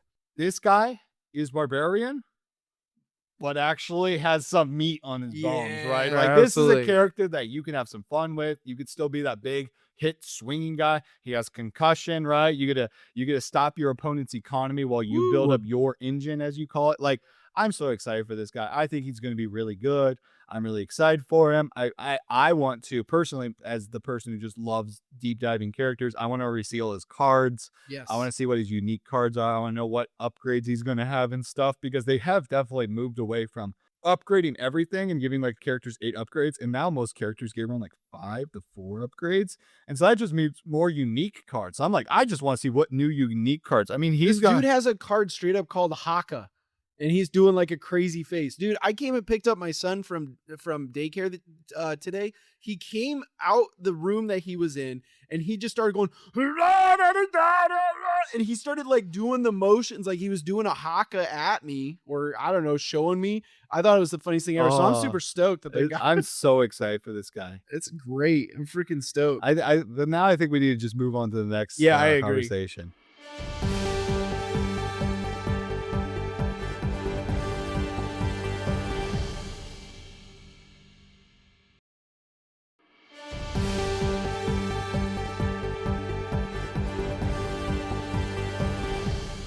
Ranked season. Ranked season. So we didn't talk about the start. Now we can probably reveal it. And it's this is a good segue. Yeah. Because what Dice Throne said they're going to do is whenever there's a new ranked season, there's going to be new promos, right? But then there's also going to be a new single character that comes out at the start of that ranked season, right? Okay. That's when Mystic Brawler comes out. Got it. Mystic Brawler comes out at the start of the next ranked season, which will be in June or July. I forget what I told you. So he's coming pretty soon. Yes. It's not like with the Kickstarters where you have to wait for him. But Exactly, because that's a year wait. And Yeah. you have to get funding and all this stuff. No, like they have these characters ready and they're coming out then start of this new season. So like we're gonna get Mystic Brawler, new season, and then come January, new character, new season, and that's kind of what they want to do. Okay, and stuff. got it. But then they're also planning on still doing 4-box Kickstarters. Yes, every other year or something. Oh, like okay, that, or every year or something like that. Because I think every other year is what they're going to start doing, just because with the one character coming out consistently, that's 2 new characters a year. Then if you add the every other year, that year you'll get 6 characters. So like it evens out in the long run, right? Absolutely. And I'm not complaining. So the next season is going to be called Age of Vitality. So Age of Vitality, let's have some fun theory crafting who we think it's going to be. Okay. So let's break down the past. Yes. All right. Season 1, Age of Destruction. Okay. Pyromancer. That makes sense. I might have gotten these backwards, so if people online are like, no, it was Age of Fortitude, which was the next one. That was Barbarian.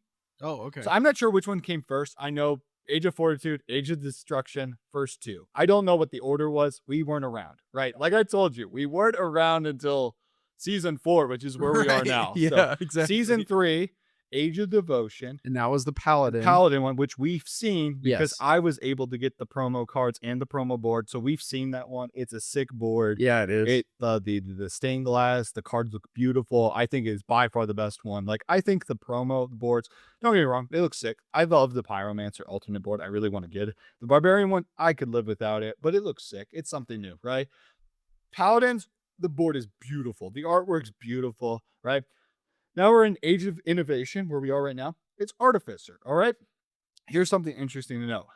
Artificer, Season 2. I was just thinking that. The other 3 are all Season 1. So now we've entered Season 2. So this really opens the door to Age of Vitality could be Season 1 or Season 2. It's not going to be a Marvel character. No. It's not going to be an X-Men character because they flat up said, we're not touching that anymore. That makes a lot of sense. And it's not going to be Outcast. Right. Way too new. It just came out. I was just going to say, It just came out. Well, hear me out, Age of Vitality. Just came out. What if it was Necromancer? What if it was the Pale Lady because she can shapeshift and that kind of doesn't. You know what? Okay, fair You know enough. what I really want? What's that? It's not Age of Vitality, but I want them to do like the Age of the Curse, and they do Curse Pirate. Imagine a double-sided alternate board. Heck yeah! Like both sides are alternate boards. Like that'd be Dude, so sick. that'd be amazing. So I really want, but I don't think that's this next season. Age of Vitality. My theories are, and then you could maybe add to them stuff. But for season 1, Monk. I think Monk's the obvious first choice. Here, Age of Vitality. It's Monk's yeah, it's the tranquility, cleanse thing. vitality, Yeah. the cleanse, right? But going off that cleanse, Seraph, which notoriously is ranked pretty low. is ranked low. I'm not saying that doesn't mean they wouldn't do it. That's my biggest thing why I don't think they would do Seraph is Right. because she is regarded as one of the worst characters in the game. It's so ironic because in our groups tournaments that we've done in the past, I always had Seraph with me, Yes. and I actually did pretty good. And the funny thing is, the reason you always played Seraph so much is because Paladin was like in our tournaments. Paladin was just regarded as the S tier for our tournaments, and we won a couple tournaments. We did bans, and like you would bring 3 characters and then your opponent would ban one. And Paladin, I started keeping track of bans. By far, Paladin got banned more than anyone else that tournament. And so people started pivoting and they'd be like, oh, fine, Paladin's getting banned. I'm going to bring Paladin and Seraph and then play Seraph when Paladin gets banned because Seraph's the closest to Paladin, right? Turns out, not at all. She's not even close to what Paladin is. But being just casual tournament players who only played like once. Like, we would play a little bit more, but like the people who would play these tournaments with us, and mind you, these tournaments, we get up to like 12, 14 people, right? Yeah. Thing is, when we played those tournaments, we were the only ones that actively played regularly. This is true. This was the only time they would play Dice Throne for that whole year. Yeah. So like they were very inexperienced. They were pretty They would noob. just pick whatever they felt like, right? Whatever character looks coolest. Typically they would try to pick Simpler characters. most of what they did, like if you paid attention to them, they would pick like the same one character they liked the most. Mm-hmm. And then they would play the rest of the tournament like new characters. Yeah. Right. Because we had that rule where you had to play something new every game, right? So like typically if you watch people, they would just be like, I'm gonna pick my favorite and then I'll pick other characters off of that, right? So I'll try, the thing I love, and try some new stuff. Some new stuff, yeah. No, that makes sense. Okay, what else are Age of Vitality? Vampire Lord. Oh, okay. Dang it. That's the one I was gonna say. Yeah. I think it's gonna be Monk or Vampire Lord. Yeah. I really think it's gonna be Vampire Lord. Not because of the name, but because Vampire Lord is one of the most popular Dice Throne characters in terms of favorite. I wouldn't say Vampire Lord's in the most played, but Vampire Lord is definitely like, if you asked a lot of people like who's in your top 5 like favorite characters and design of this stuff, Vampire Lord is, I think, in a lot of people's list, right? But like Vampire Lord, let's just talk. Vampire Lord is a great character. I love the design. Probably the most thematic character in the game. Oh, 100%. All because of that new leaflet change where they added like if your opponent has 2 bleeds on them and you attack them, you get a blood power. Yep. I think that is the most thematic thing for any character in Dice Throne, is that simple thing where like your opponent's bleeding out, you gain blood because you're a vampire. Suck their blood. It Drinking was their blood. such a brilliant addition. Absolutely. And the most thematic character feels like they should get a promo alt board before anyone else. Personally, I agree. What other theories? Treant. Okay, that also makes sense. Wellsprings, healing, a lot of healing, Growth. Vitality, growth. Like Yep. it all blends together. Absolutely. Okay, so we're looking at is that all of them? I don't have anyone else. Okay, so just to recap, we're looking at Monk, Seraph, Vampire Lord, and Treant are the big theories. Yes. And they're all very logical, obviously. I mean, you could toss other ones in, but they feel like way more strict. It feels like you're really grasping at straws there. So before you had mentioned it, because you said you wanted to get my opinion, I was thinking Vampire Lord. Like that was kind straight of up when one. I said Age of Vitality, first thought was Vampire Lord. Or is it like a Monk Vampire Lord mix? Monk kind of came up, but then when you started talking about Monk, I'm like, wait a minute. What about Vampire Lord? Because it's all with health steal. Yeah, and it makes sense. It fits blood, vitality, right? The coursing through your veins, or I guess in the case of a vampire, not so much your veins, but more your stomach. yeah, basically, yeah. But I agree. I think that would be, both visually speaking, would be sick. And it also really fits the theme. It makes sense. I think there's logic there. The other thing is with Monk. Monk is a very popular character. Oh, yeah, 100%. But he feels very similar to Paladin in a way. Yeah. Very defensive characters. While Vampire Lord's field is very unique. And Yes. her whole thing is so unique to herself, right? No one else plays like Vampire Lord. True. Her massive health steal and like huge 12 health gains are entirely to herself, right? Yeah. And so I think like if you're doing promo for a new character to base a whole season around, I think the chance of it being Vampire Lord more than Monk is way higher. I agree. I think the terminology, it fits better. I really think they would have used a different word if it was for Monk.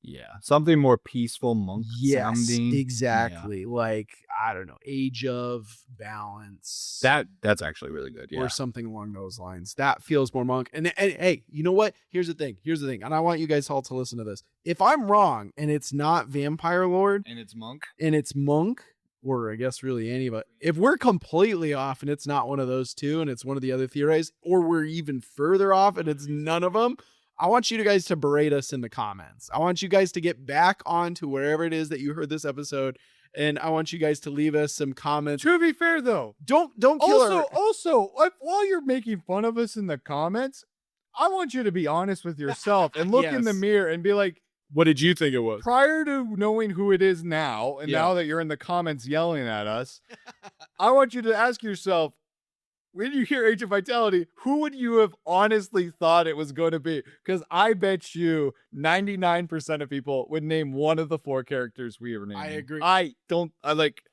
These are the obvious choices. Honestly, if I was to pick a third place, you got, again, I'm put Vampire Lord as my top, Monk under that, Treant, third place. That makes more sense than Seraph in my eyes, yeah. Also, I don't think they would do Seraph right after Paladin. Sure. Because Seraph feels good point. way too much like Paladin. I agree. Right? 100%. Because she basically is another version of a Paladin. Right. That's not to criticize anybody for making that theory, obviously, or any of the other theories. That's just what we're thinking. Yeah, this is our order. I think that's my exact order of likelihood as well, as Vampire Lord at the top. Plus, I'm going to be honest, if I was also to place these in the order of what alternate boards and cards I would want, Vampire Lord would be at the top because I think those would be the sickest out of all 4 of these characters. 100%. Monk would be sick. Treant would be sick.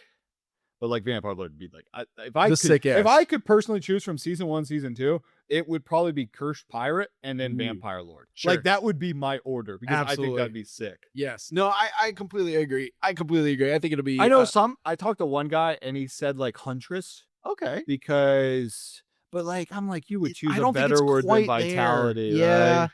I think they could have. That's like the only other one. Yeah. Like, no, I agree. Yeah, it's not quite there for me either. Yeah. I think it's cool. It will be cool. Honestly, my prediction is Vampire Lord this season, and then the next season, I think they're probably going to pivot and do Ninja. Interesting. Okay. Go back to something from season 1. Exactly. And I think Ninja would be, she's a very popular character. Sure. Fun character. And I think you could have a lot of fun with that alternate board and stuff with that character. That or Treant. I think it would be one of those 2. Yeah. No, I think that. Because also, if you look at it, each characters from a season 1, season 2 are double box sets. Right. I don't think they're going to want to touch the same character in a box set. If that makes sense, right? They're going to wait Barbarian, on that. they did Pyro, right? And then they did Artificer. Mm-hmm. So that means we're probably not going to see, which sadly, if that's Cursed true, Cursed Pyro we're not going to see an alternate. And then Shadow Thief lovers, if we're following this thing, Shadow Thief also might not get touched for a while. And so if we're theorizing they're going to touch new boxes each time and they do Vampire Lord, then that would mean Seraph would be blocked out. Which is, I think, out of all season 1, season 2, Seraph might be last because Paladin. Sure. But I think like the next obvious pick for a new box to touch would be Treant and Ninja. Yep. That makes sense. Those 2 would be sick seasons. So yeah, no, I agree. I think there's a lot of potential there. I think that'd be a lot of fun. All right. So now let's just pivot into the next talk about the next season. There has been conversations that the next season might have a different format. Okay. So the typical format is bring 3 characters, ban 1, and then you'll both play one of the 2 that wasn't banned, right? That's the format right now. Bring 3, ban 1. And it's always been their format. I know they did a 2v2 format one season I think they did it alongside the bring 3, ban 1. I wasn't around for that season, but I know they did a 2v2 competitive format one season. But it didn't work out well. Just because like a lot of people came in solo, so it's like you got paired up with a person you didn't know, and like it's less fun, right? Sure. But there has been conversation that the format could change to lockout format, which has been a format that his name's Jonathan HT. He runs the whole Dice Throne community for Ranked. Okay. And he has been talking about doing lockout format for like over a year. Okay. A year and a half. This is like his like thing he really wants to do. And I talked to him about it the other day, the lockout format and the potential of a change. And he said he's definitely on the fence, but I think he's leaning bring 3, ban 1 just because he really doesn't want to change it. But he definitely is considering, he talked about like, he's considering like, he wants to bring fresh things to Dice Throne's competitive scene because he doesn't want to get stale. Yeah. Right. He wants to keep things fresh. And so lockout would switch it up. And then people who are wondering like, what's lockout, right? Yeah. Lockout is you bring 4 characters. Okay. And then after you play a character, you can't play them again. Okay. Or rather, if you win on a character, you can't play them again. right? But if I lose, I can. If you lose, you can play them again, right? Okay. And then so how it works is each round, if you keep winning, you'll be down to characters. And if your event has 4 rounds and you won 3 times, that means you have to play the 4th character in the last game. There is no bans. Okay. So you just will play and then you'll be locked characters. So okay. I'm going to pitch you a question that I have pitched you in the past, which is when I was trying to kind of grasp things for the ban 1, so on and so forth. Bring 3, ban 1. I bring 4, and under the lockout, I bring 4 characters to the table. I set them all out. Am I just choosing whichever one I want to play that round? Yeah. So how it would work is both players would roll a dice. Okay. And then after see who rolled higher, they would pick to either pick their character first, go first, or they will say, you can pick to go first, pick first, and then they could counter pick, right? Go second, then they could basically counter pick, right? But yeah, if your character's not locked, you could pick them. Interesting. Okay. Because that's always been one thing for me is like, okay, let's say I understand the meta of the game pretty well, which I know you do. And I bring my 4 characters, I set them down. My opponent sets their 4 characters down. I'm already looking at their characters and saying, okay, well, I definitely don't want that one and that one to be played. Or I really, knowing what they have, I really want to play this particular character because it could counter maybe 3 of the 4, although that would really throw my game if he picked the 4th one. Whatever the case, who gets to choose first/second, because that could be a pretty big defining. Yeah. Okay. So there's a die roll and that's going to help. Okay. Now that still leaves a situation where, obviously there might be a strategic point of saying, I want you to pick first because then I can pick the counter for that. Yeah. It's whoever wins the die roll gets to choose. Gotcha. So there's a little strategy to it. Yeah. It definitely helps to understand the meta, at least to a certain extent, for sure. And I get it. But okay.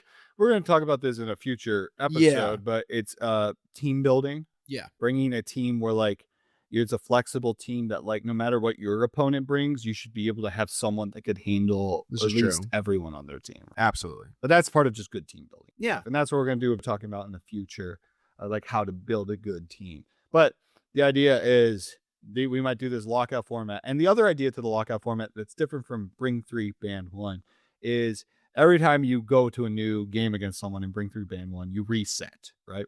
Okay. So someone could ban a different character, so whatever, but it's a choice to ban. And this, you have all at the start, but every time you win, you lose one. Right. And so if you played the best character at the start, true, then that means when you get later, when you're playing the top players, because how a Swiss format works is and when you win, you play someone else who probably has the same amount of wins as you. So that means if you get to the 4th game and you've won 3 times, you've got to play that last character. Yep. And if you played all your strong characters first, you're going into that last game with the weakest character on your roster. And if the other player was more strategic and they played their weak, mid, weak, right, whatever, and then they come to the final game with their strongest character and you have your weakest character, you might just straight up get killed, right? So right. Quick shout out to our Swiss listeners for coming up with this mode of playing the game. I don't know where the term for Swiss format came up with, but it's pretty funny. But yeah, another lockout form that may show up in the future. Another format for rank that might show up in the future is bring 4, ban 1. Okay. Which is a more up and coming idea that people have. It's basically the exact same as bring 3, ban 1. But what it encourages more is it encourages more counterplay. Because a big problem a lot of people have been pointing out in the competitive scene is if you do bring 3, ban 1, you have 3 characters. You lose 1, you have 2 characters. If you're going second, that means your opponent picks 1 and you only have 2 characters that counterpick them. You probably won't have a good counterpick because they probably banned what was best, right? Right.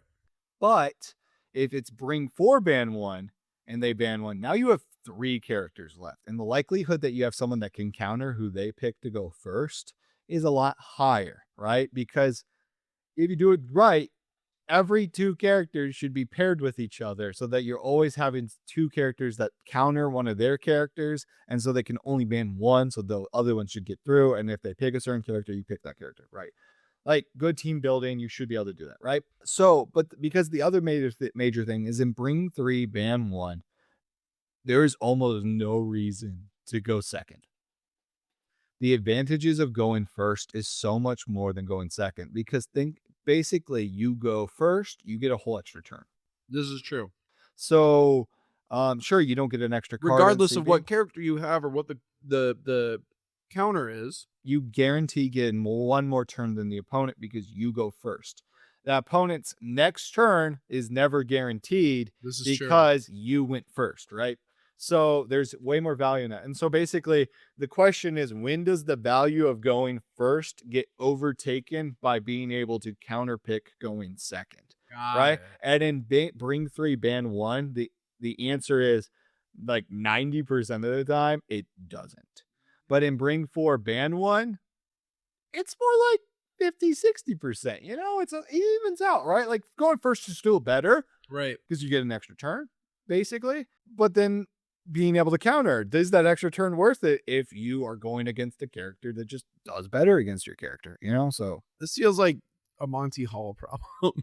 This feels like the Monty Hall door thing where it's like, technically when you switch to the other door, you're actually at a 33.3 or 66.666%. So it's up to the player, because some characters do really well going first, and some characters are like, I don't care if I go first or second. Interesting. So like that person could be like, if they won the roll, they could be like, yeah, I'm fine with you going first. You pick first, I'll go second. I'll counter pick you because all my characters do fine going second.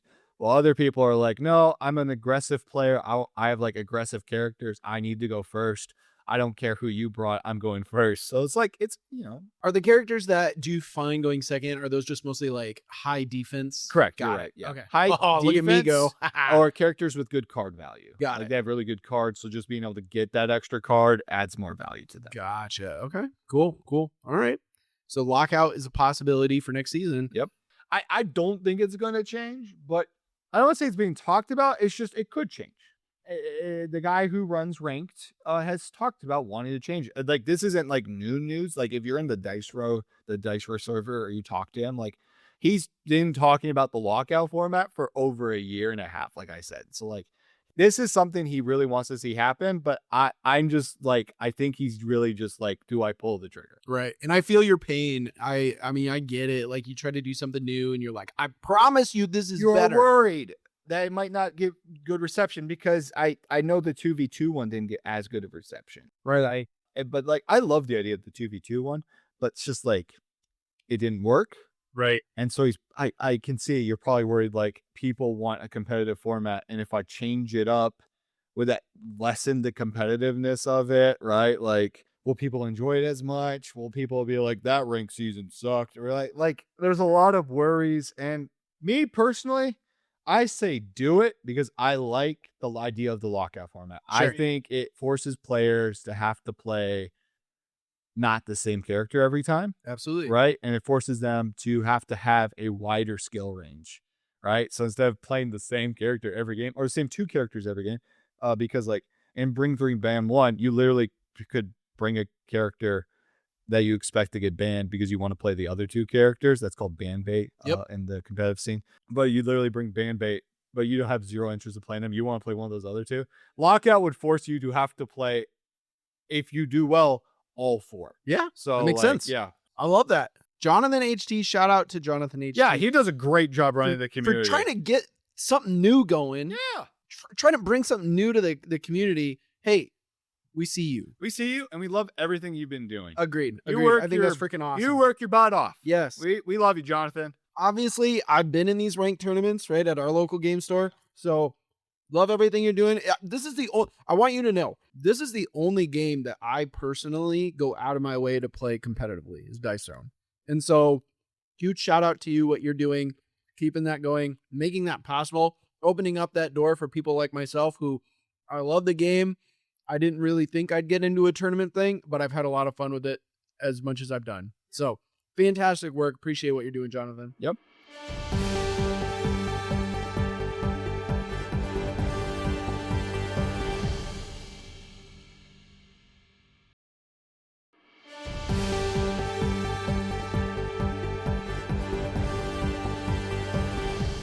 And then we have the final thing, Penultimate. Penultimate. What a word. This is the Tri-Wizard Cup of of Dice Throne. I don't even know where the word came from for Penultimate. I guess I could message the guy who made it and see what he says. I think it's a dope word. I like big words. love Also, Penultimate. side note, wizard character, that would be sick. Me and some people online were theory crafting like Outcast, Halloween, horror themed.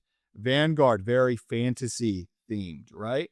And then people were trying to theorize what the next 4-box set was going to be. I really wanted like a cyberpunk, like sci-fi my gosh, theme. Cyberpunk would be so That would be freaking so cool. sick. But other people said like Vanguard had more of like the fantasy, like low fantasy. They're like, let's get some wizards, just like all wizards for the next set. All like, you have like an wizards. ice wizard, like a time wizard, like imagine just like a 4-box wizard set. Like some people are like, that'd be sick, right? Chronomancy.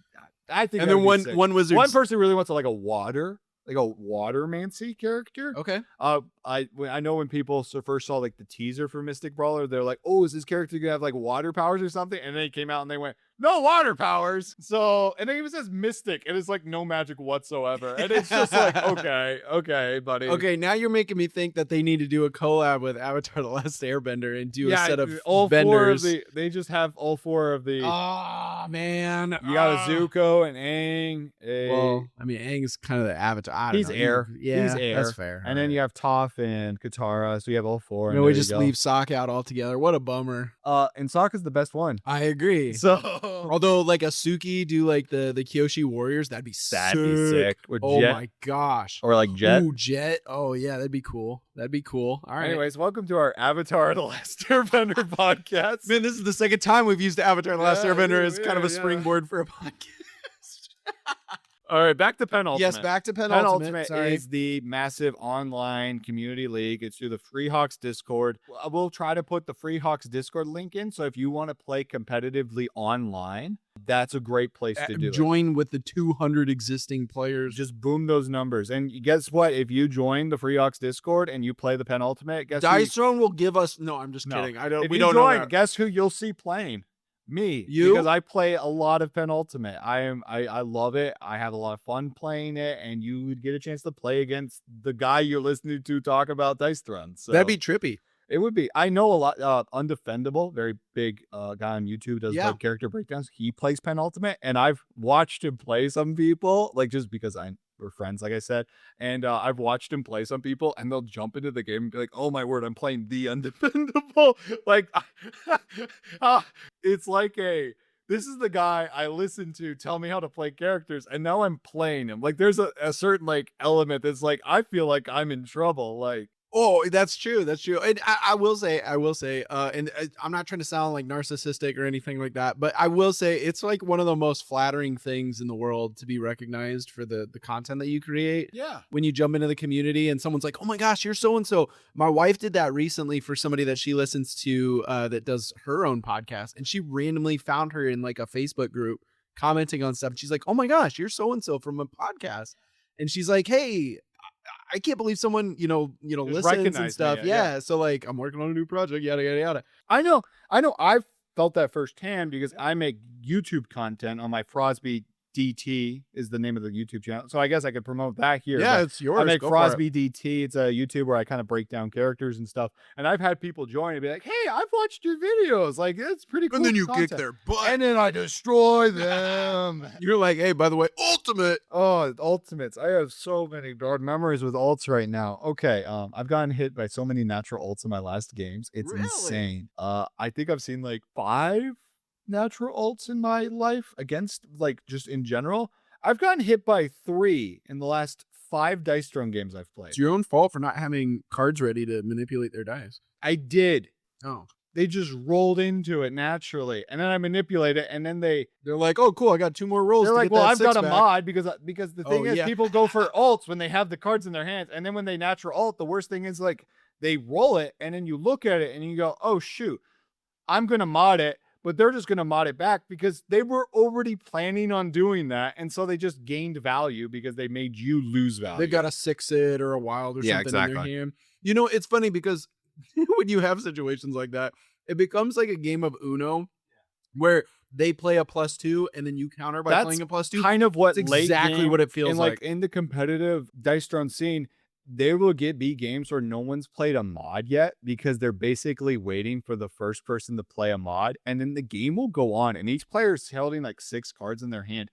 And everyone playing that game and watching knows that hand is nothing but mods right now. And it's literally like who goes for the ult first is really what that game comes down to at that point. And it's just like a game of chicken because it's like both players, because if you know both people are holding all mods, you don't want to be the first one to play a mod because that means you're one below them. You're on the offense. Yeah. And then you're on the offense on your turn. And they're playing but defense. Once you use but they all those always cards can respond to you. That's the thing. The only way the person who goes first can get the advantage is if they had one more than the opponent. But the thing is, all the opponent has to do is play the same amount. Exactly. And that's why it's better to go second. And that's why it's a game of chicken, because if you go first, all they have to do is match you. Yep.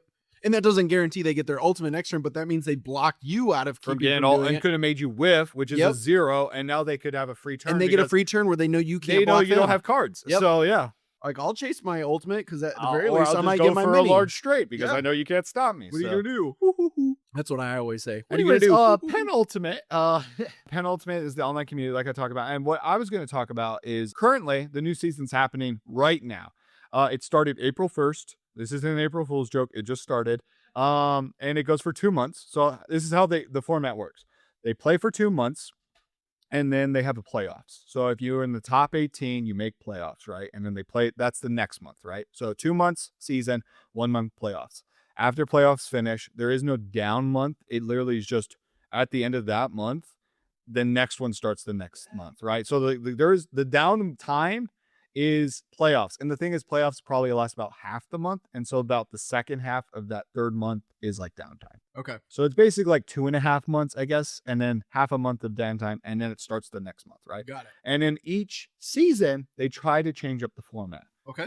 They kind of stick to the same like basic competitive thing side where it's like bring 3, ban 1. This season, they're doing bring 4, ban 1. So that's why I kind of had a little more insight when I talked about bring 4, ban 1, because I've seen bring 3, ban 1 there, and now I've seen bring 4, ban 1 there, and I think bring 4, ban 1's way better. Okay. Just because it adds more to the counterplay. Because like I can say, bring 3, ban 1, you always just pick to go first. Yep. And there's just a huge advantage. Now the advantage there is still there, but it's not as much. It's about near like 50 to 60%, which is where it should be, right? But anyways, so the new thing, that's really it for the new season, is just they changed to bring 4, ban 1 for the first time. And that's kind of the thing for this season. Each season, there's like a gimmick. Last season, it's very important to talk about this gimmick because a lot of people hated it. But I'll give you the quick lore. The first season I joined was season 5. All right. So I played in that season. That was a simple bring 3, ban 1. Just straightforward bring 3, ban 1. It went fine. But a lot of people complained that like 90% of the time, people always pick to go first, right? And so they're like, how do we fix people from wanting to pick first 90% of the time? So they overcorrected the next season, season 7. So I guess I'm a season off, season 6. And then season 7, what they did was, and this is the season that just ended, you didn't bring characters, rather you rolled, and the winner could choose to go first or second. And then the person who goes first could pick from all 39 characters. Alchemist wasn't a lot of time, but you could pick from all 39 characters. And then your opponent could choose from the other 38 characters who to play. Wow. And so the whole idea for this season is they're like, what could we create where people want to go second? And so the idea is if you could counter pick with any character after your opponent picks first, who would you pick, right? And so that season definitely focused on like the idea of counter picking. Definitely promoted the idea of counter picker. And like when you looked at the top charts, basically the characters that were at the top for that season were characters who either were consistent enough to go first against any character or the strong counter pick character. Yes. That's what the top was, basically. Fascinating. So it was a very interesting thing. It gave a lot of information, but it didn't solve the problem because 90% of the players picked to go second. Sure. So literally just flipped the problem, but it showed a lot of valuable information. Of course. Right? And since it was a limited 3-month thing, people complained, as people tend to do, but it gave information and it wasn't for that long. It wasn't like it went 6 months and people had to suffer through it. Like, It was 3 months. It was self-contained. They got information, and then that information taught them this new system, which is bring 4, ban 1. And the other thing that they changed is you have to play 2 games. So in the past, you could just play 1 game and then go on to the next person. Now you have to play 2 games against someone. Interesting. But both players go first. Okay, so you'll play 1 game where you go second, and then 1 game where you go first. Correct. And then at the start, both players ban a character from Sure. your 4. They banned, and then that character's banned for both games. And it's just 1 game, I go first. Next game, you go first. And you can choose a different character? Yep. Oh. Or you can pick the same. Sure. But yeah. So the idea is they wanted to basically mean like we struggle so much with everyone wanting to go first. Both players go first. Sure. And that evens it out, right? And is the health element still kind of key in that? Because if they tie, one player wins one player wins the other, how do they decide who moves forward? Is it the health situation? Tie doesn't matter. So it's a season. It's a running season total. Oh, so like okay. you tie a okay. game, it's just added to your season total as a tie. Got it. Okay. Got it. That makes more sense. Ties, though, are basically treated as losses, but basically you get like a minuscule bump on your score. So like think of it like this. A win is 1 point.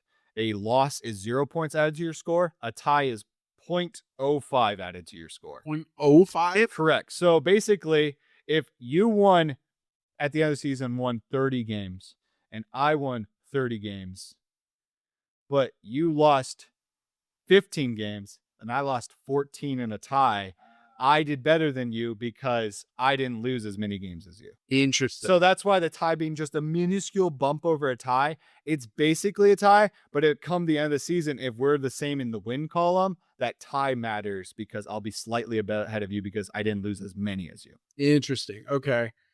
Fascinating. So that's the new season. So if that piques anyone's interest, check it out. Freehawks Discord. We'll try to have it linked. If not, you'd literally type in Freehawks Discord online. It should be the first thing you find, right? Absolutely. You join, and the community is very welcoming. I can tell you they're very welcoming. It's very easy to join. There's a lot of people that'll greet you when you join. And they'll ask questions like, how do I do this? Whatever, let you know. Also, cool thing. Also, I will add, this is a big question people come in with. I had it when I first come in because I didn't think you could do it. I joined in the middle of a penultimate season. Like I told you, it goes for 2 seasons, then playoffs. I joined about halfway through. They did back then was 3 months when I joined, and I joined halfway through month 2. And so I'm like, oh, I missed the opening to get in. No, you literally can join anytime as long as the season's going. Heck yeah. Literally, you can join and start playing some games. They do recommend for newer players. They have a casual section and the penult section. Right. They recommend for newer players, play some casual games. Right. Play competitive, because I will tell you, the Freehawks community, they have an extra level to them. Like the players play a lot more, and because of that, they have an extra. They play a lot more, and because of that, it's reflected in their level of play. Sure. Right? So I do recommend if you're newer to the game, that's fine. They have a casual section, and plenty of people play that section, right? Ask for games in the casual. Once you feel a little more confident in yourself, then play some penult. And the nice thing is you can join whenever, right? As long as the season's going, you can join whenever. So, and it's important to kind of get a feel for like how to do it online. Yeah. Because it's easy to like, even when we do it at our LGS for our tournament, right? There's a lot of questions that get thrown around and stuff like that. And so this helps to get into the casual games. People are going to help you through it. They're going to make sure that you have all the understanding. There's, I don't want to say manners, but there's like a word that I'm missing. I don't want to say culture either, but there's just kind of like a tone. When you're playing casual versus competitive. Yeah. In competitive, they kind of expect you. Like, I will say the people in this community are very nice. And if they see you're newer in the competitive, they'll just be like, they'll still help you through things and stuff. But I will say people who play the competitive, they expect a certain level of knowledge of the game. Yeah. And if you don't have like the basics down, play casual, learn the game. That's fine. And then once you feel more confident, you know your characters, you feel better, then go into competitive. Right. Get a tone, get feel for the tone. And if you're wondering how does online work, the main way is webcam. So if you have a camera, you can set up.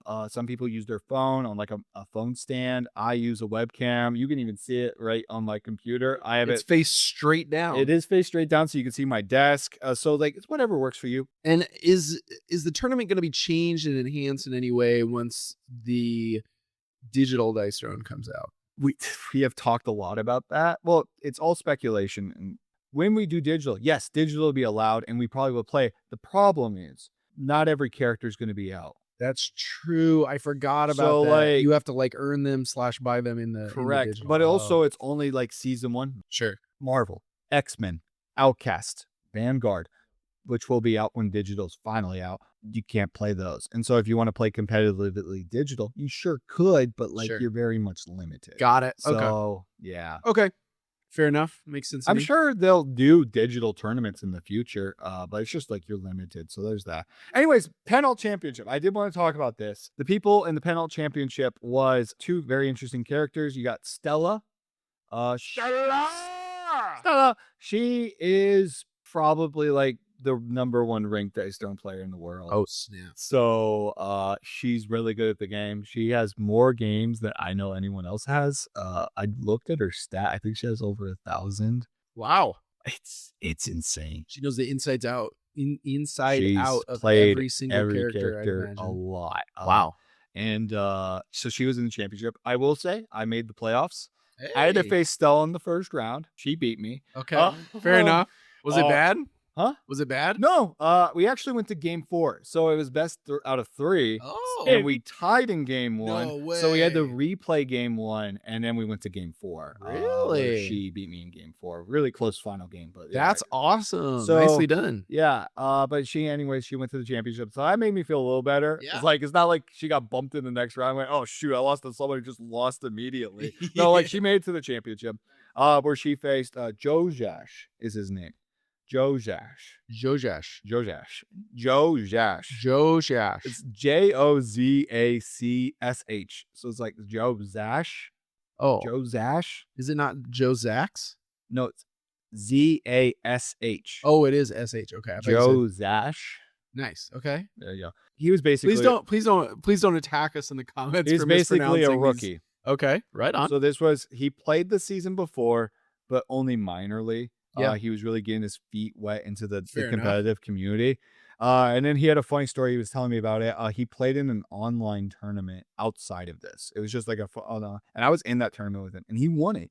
And he even told me about this because I talked to him about it afterwards. He told me that he was not really interested. Like he was enjoying the competitiveness, the Dice Thrones, but he just wasn't really getting it. He was losing. He just wasn't feeling it. And then he won that online tournament, and he's like, all right, I'm taking this seriously. I'm taking this seriously. I won something big with I think 18 people played in that online one, and he won it. So that gave him some confidence boost. So the next penalty season, he came into it, started tearing it up. He finished really well. I think he finished 5th or something like that.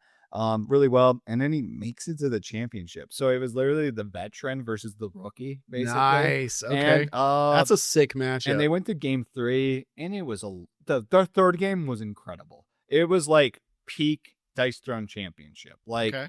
You couldn't have asked for a better game 3. It was so well done. It all came down to that last dice roll. It was like everything you could ask for in a game, right? Fantastic game. But Jojash ended up coming out on top, beating Really? the number. And so, fun fact with Jojash winning, there's been 7 seasons of Penult. We've never had a back-to-back winner. Not back-to-back, reoccurring winner. Okay. So every winner of a Penult has been someone new. Had Stella won, she would have been the first person to win twice. Got it. Okay. But she lost to Jozash, making all 7. We have 7 unique championship winners. So, Wow. So it's very interesting. Anyways, I wanted to then talk about what were the most brought characters, Sure. right? So I did a list. I added up numbers. And so when you played in that championship, that playoffs, you brought 3 characters, Okay. right? And you play those 3 characters for the whole time. And it would follow normal, bring 3, ban 1, right? Number 1 was Black Widow. Okay. She Yep. brought 10 times. So out of 18 people, 10 of them brought Black Widow. Okay. Right. Solid majority there. Next was Cursed Pirate. Of course. Out of Okay, 18, that makes sense. 9 of them brought Cursed Pirate. Yep. So half. This is nothing new as far as what you've told me about the meta. Nothing new here. Number 3, Ravenous. Okay. A brand new character. Brand new character, but I've heard very good things. Brought 8 times. / very horrible things about how good she is. She's really strong. I think at our local tournament, there's a guy that brings Ravenous every single time, and it is always banned. Every single time. I think it's because of me. Yeah. Because You did. You talked about it He up. flat up said, why do you always ban my Ravenous? And I went, because she's really strong and by far the strongest character of your 3. Because he always brings Ravenous Pale Vampire Lady, Lord, and Vampire Lord. Yep. And Ravenous is the easy ban here. Fair At enough. least for me. But I said that out loud, and everyone heard me Everybody say heard that, and now everyone just bans Ravenous. So this guy just can't play Ravenous. I've been doing it because in our games, you've mentioned how much you like or dislike going up against Ravenous, like separately outside of that. And so I've been just like, I don't know, Bill doesn't want to go against him, so I don't want to go against it. I'm gonna play it safe. And I love how like the poor guy is just like, man, I really just want to play Ravenous. But everyone heard me say that, I and now know. everyone just bans his Ravenous. And I do feel bad, but like, Man, with how much people listen to you, you should go in there and be like, man, y'all should listen to the Rollface podcast. oh, that's funny. Anyways, next was so Ravenous was 8, so it went 10, 9, 8. This next one's a bit of a drop, but Shadow Thief. Okay. Another very popular character. A lot Yeah. of people think is the best character in Dice Thrones. When Love you know that how to play Shadow CP Thief. build up. Awesome stuff. Five people brought Shadow Thief. Okay. So that's still a decent amount. And then next was Iceman.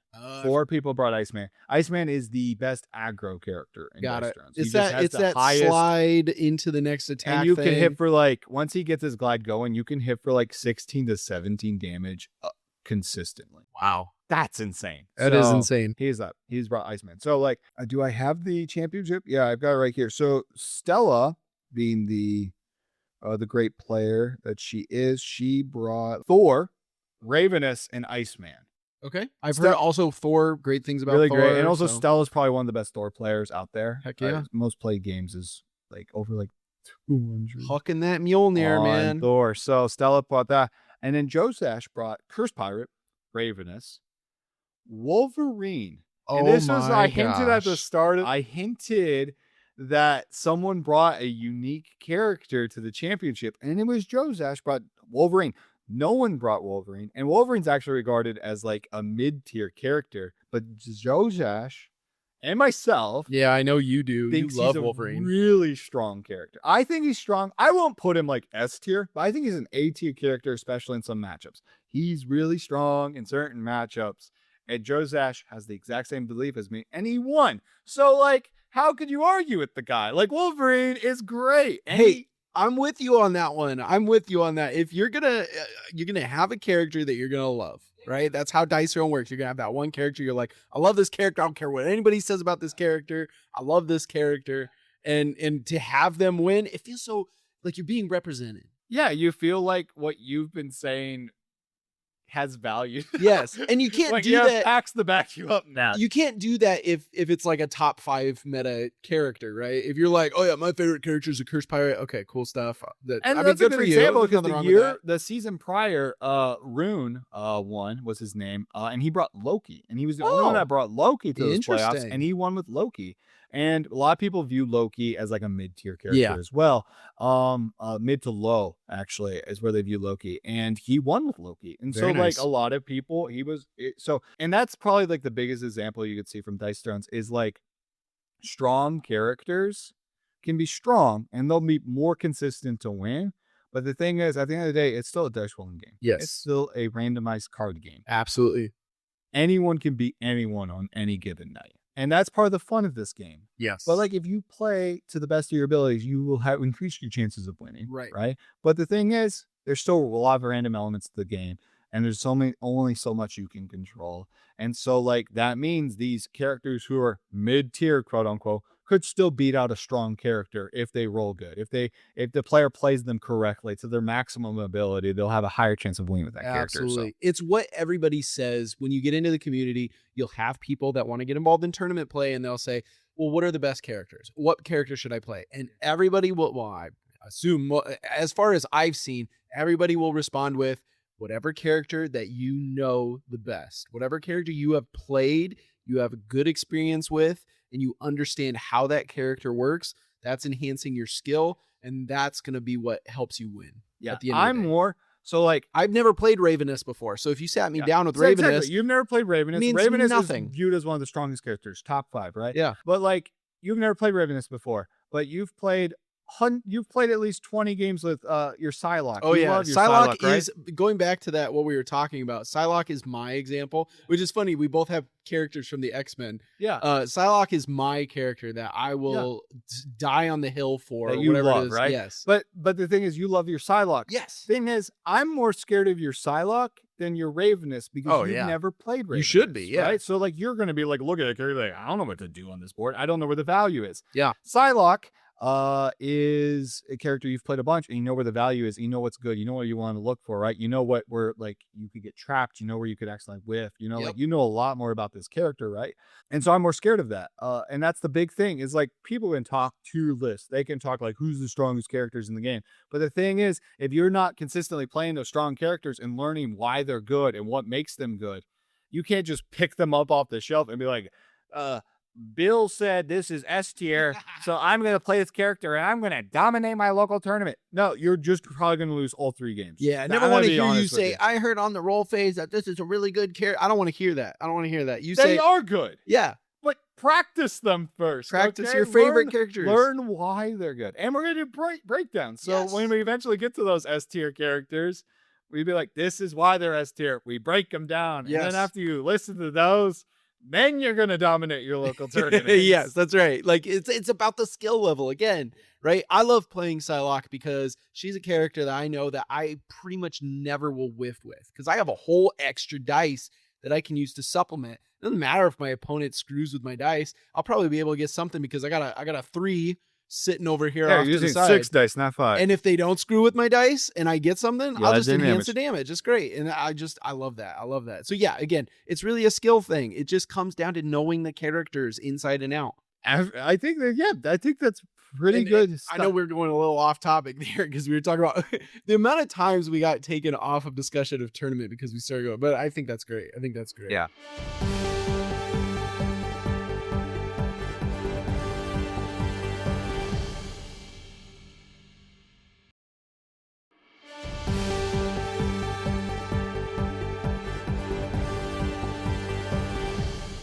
Oh, we also want to talk Vanguard. I guess let's just speed through Vanguard because Vanguard's been out for a while. The Kickstarter has by Q3, do our Q3 news. Vanguard should be out. We might even just do a separate breakdown video of Vanguard, just talking about like, well, our first thoughts. Yes. And we're really crossing our fingers that we have episodes scheduled out for this year.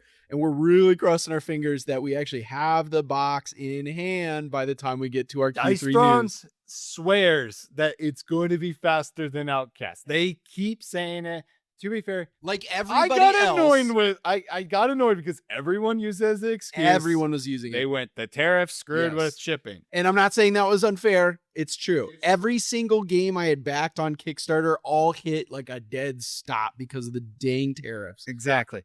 So not to make this political in any way, shape, or form. It just happened. It's tariffs what it happened was. and it screwed with shipping. Anything could. I mean, I'm sure we were annoyed. I can only imagine what shipping companies had to 100%, deal with. Yeah. They're probably like, all of them went bald, I'm guessing. Yes. They have severely grayed hair or it's gone. And they're 25. They're out there just shaving their head. They're pulling a full Britney Spears because they're just so they went stressed crazy out.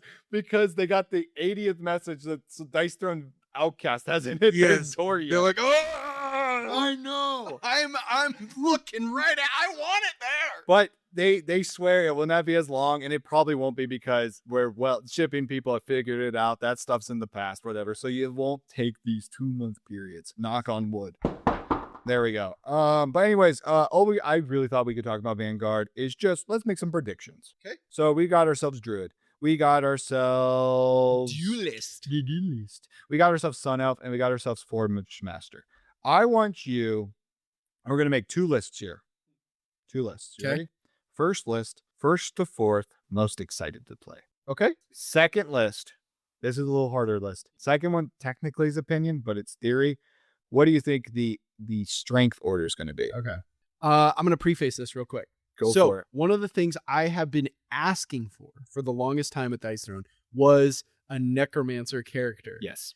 I remember. No, I can back this. He's been saying this for years. I've been saying for years, how cool would it be? We have Vampire Lord. We have that creepy tone, right? How cool would it be to have a necromancer? I played a whole D&D character where my whole bit was like bringing people back from the dead. Just had like and skeleton buddies the whole time. Yeah, zombies and skeletons to fight for me. Got necromancer. And I played it and I said, this really isn't for me. And I'm sorry, I'm not criticizing you people at Dice Throne, okay? It's really cool. I love that you did it. I love that you listen to me, even though you're like, who's the Skylar G guy? I've never even heard of him before.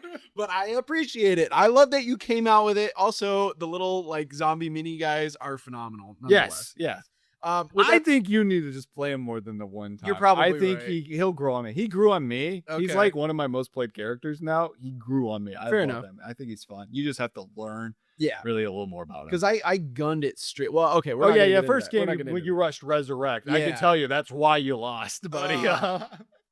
Okay, so I'm looking at these. Okay, first of all, fascinated. Yes, favorite order. I'm kind of really intrigued by Forge Master. He's my number one. Yeah. Okay. He's Okay. Fair enough. But you know why? Yeah, because he's the burly He's character. dwarf. Yeah. I'm just a big dwarf fan. Almost half of I've played so many D&D characters. I can say I think I've played at least 14 different D&D characters. I think at least 7 of them have all been dwarves. This is true. So Can confirm. when I saw just a straight up dwarf character, I went, "Yep, I'm instantly gonna try and make this guy my main." He might pass Wolverine in my favorite character. So, if he plays in an enjoyable way that I really like. Okay. So yeah, Fair enough. Druid is probably my second. I find that it's fascinating. my second as well. Is it yeah. really? Okay. The artwork blown my mind. I'm looking at it right now. Looks awesome. I love that 3 different forms. Yep, he's got 3 different forms. I think that's going to be really cool. Oh, I'm just realizing that the complexity. Okay, so they have the same complexity, which I think is interesting. So yeah, okay, Forge Master, Druid. I think I might have to go with Duelist for. Is that the same as yours as well? Yes, Okay, yes, it that's is. fair enough. Duelist has a fascinating concept. Moving in and out of defense. I know you said this isn't something we should dwell on too much. I created a homebrew character and I posted it and stuff. His coin of like the defense pulling back out His footwork, yeah. is a mechanic that somebody in the Discord had kind of recommended to adjust my character that I had made. So I love that. I think that's great. I'm excited for it to come out. I get to try it and then be like, okay, yeah, I see what you mean. We should definitely change it. And then, of course, last but not least, we got Sun Elf. It's not that I don't like Sun Elf. In fact, I love the idea that we have a Sun Elf because we had a Moon Elf, Yeah, exactly. right? And so this is like the other side of that. And I will say, this character looks way cooler than Moon Elf. Agreed. Such a sick Well, character. you know, it's different. To be fair, it's a different time. It is, but all 4 characters look so sick. I agree. I agree. Like we set an order, favorites 1, 2, 3, 4, but I would say my hype for each individual character is above an 8 minimum for each character. Yeah, absolutely. I want to play all 4. Oh, 100%. I do too. Now, this might be the order I want to play them in. 1, 2, 3, 4, Yes. being like Forge Master, Druid, Yep. Duelist, Sun Elf, but I want to play all 4. I completely agree. Here's the thing with Sun Elf, I'm not dissing it at all. I just have no idea what like the kind of special bit to the Sun The Elf whole is. bit to the Sun Elf is she's got a sun dial Yeah. that flips between dusk and dawn. And so basically how it works is when you're on the dawn side, you build it up and then you flip to the dusk side. And when you're on the dusk side, you spend it to add all. damage. Got it. Okay, that makes sense. And then when you reach 0, you flip it back and you build back up. That's Okay. the whole concept of the character. It's pretty simple, but Yeah. that's how it works. Yeah. And maybe it's a thematic thing. Maybe it's just like it's hard for my brain to kind of attach something to that. The Forge Master, you're imagining, this dwarf and he's making these He's making better swords armor. or all this other cool stuff. You got the druid shape shifting, turning into different animals, kind of like the huntress has her animal companion. Now you can just straight up become the animal. Yeah. And then of course you got the duelist. He's got his He's a fencer. rapier. He's jumping forward. He's lunging. He's blocking, parrying, but then he's also stabbing and looking for weak spots. And then the Sun Elf, that's like in D&D terms, that's a species, right? It's only telling me so much, right? The Forge Master, I'm looking at him, I'm thinking, okay, he's a dwarf. And I'm assuming a lot of stuff about what his class is and what he does as a character. And same with the other ones. But the Sun Elf, all I'm getting, again, limited knowledge and opinion here. This is a species of creature. What do they do? What are they capable of? The Moon Elf, we know, she does a lot with archery. She's shooting her bow. She's casting these entangles and things along those lines. Sun Elf, I don't know. She's absorbing sunlight. And then dealing it back out. Interesting. Okay. We're getting somewhere, right? We're getting somewhere thematic. But just from looking at her first glance, I'm just trying to process. You know what I mean? So now that we've both said our favorite Yeah. order because it's the same, turned out. What's the order you think will be strongest to weakest? Strongest to Just weakest. prediction. Oh man. Okay. Druid. Okay. I feel like the diversity is a big factor here. Yeah. And I Very think I see that with some versatile. other characters Very too. versatile. Like Tactician's really cool, really dangerous because he can be spending those what are they, tactical advantage. advantages on a variety of different things. Yep. And that's really powerful. Monk is kind of similar where it's like getting, You can spend chi for defense, or you can spend your chi to deal extra damage. Exactly. And then you're also getting those cleanse things and stuff like that. So like there's versatile characters seem to be, again, versatile. I mean, it's redundant to say, but it affords them a lot of opportunities to really jump around the battlefield. With that being said, as a secondary, I would say the Duelist has some pretty cool potential there as well. So that's your number 2. Yeah, I would say number 2. I don't know a lot about what Forge Master does. Just builds armor. Builds armor. Is it just armor? Yeah. A shield and a helmet, and he digs through his deck looking for materials. Okay. So, like, think of the closest is Doctor Strange. Doctor Strange has a bunch of spells in this deck that replaces, he has some unique cards, but he has no upgrades, and he has spells instead.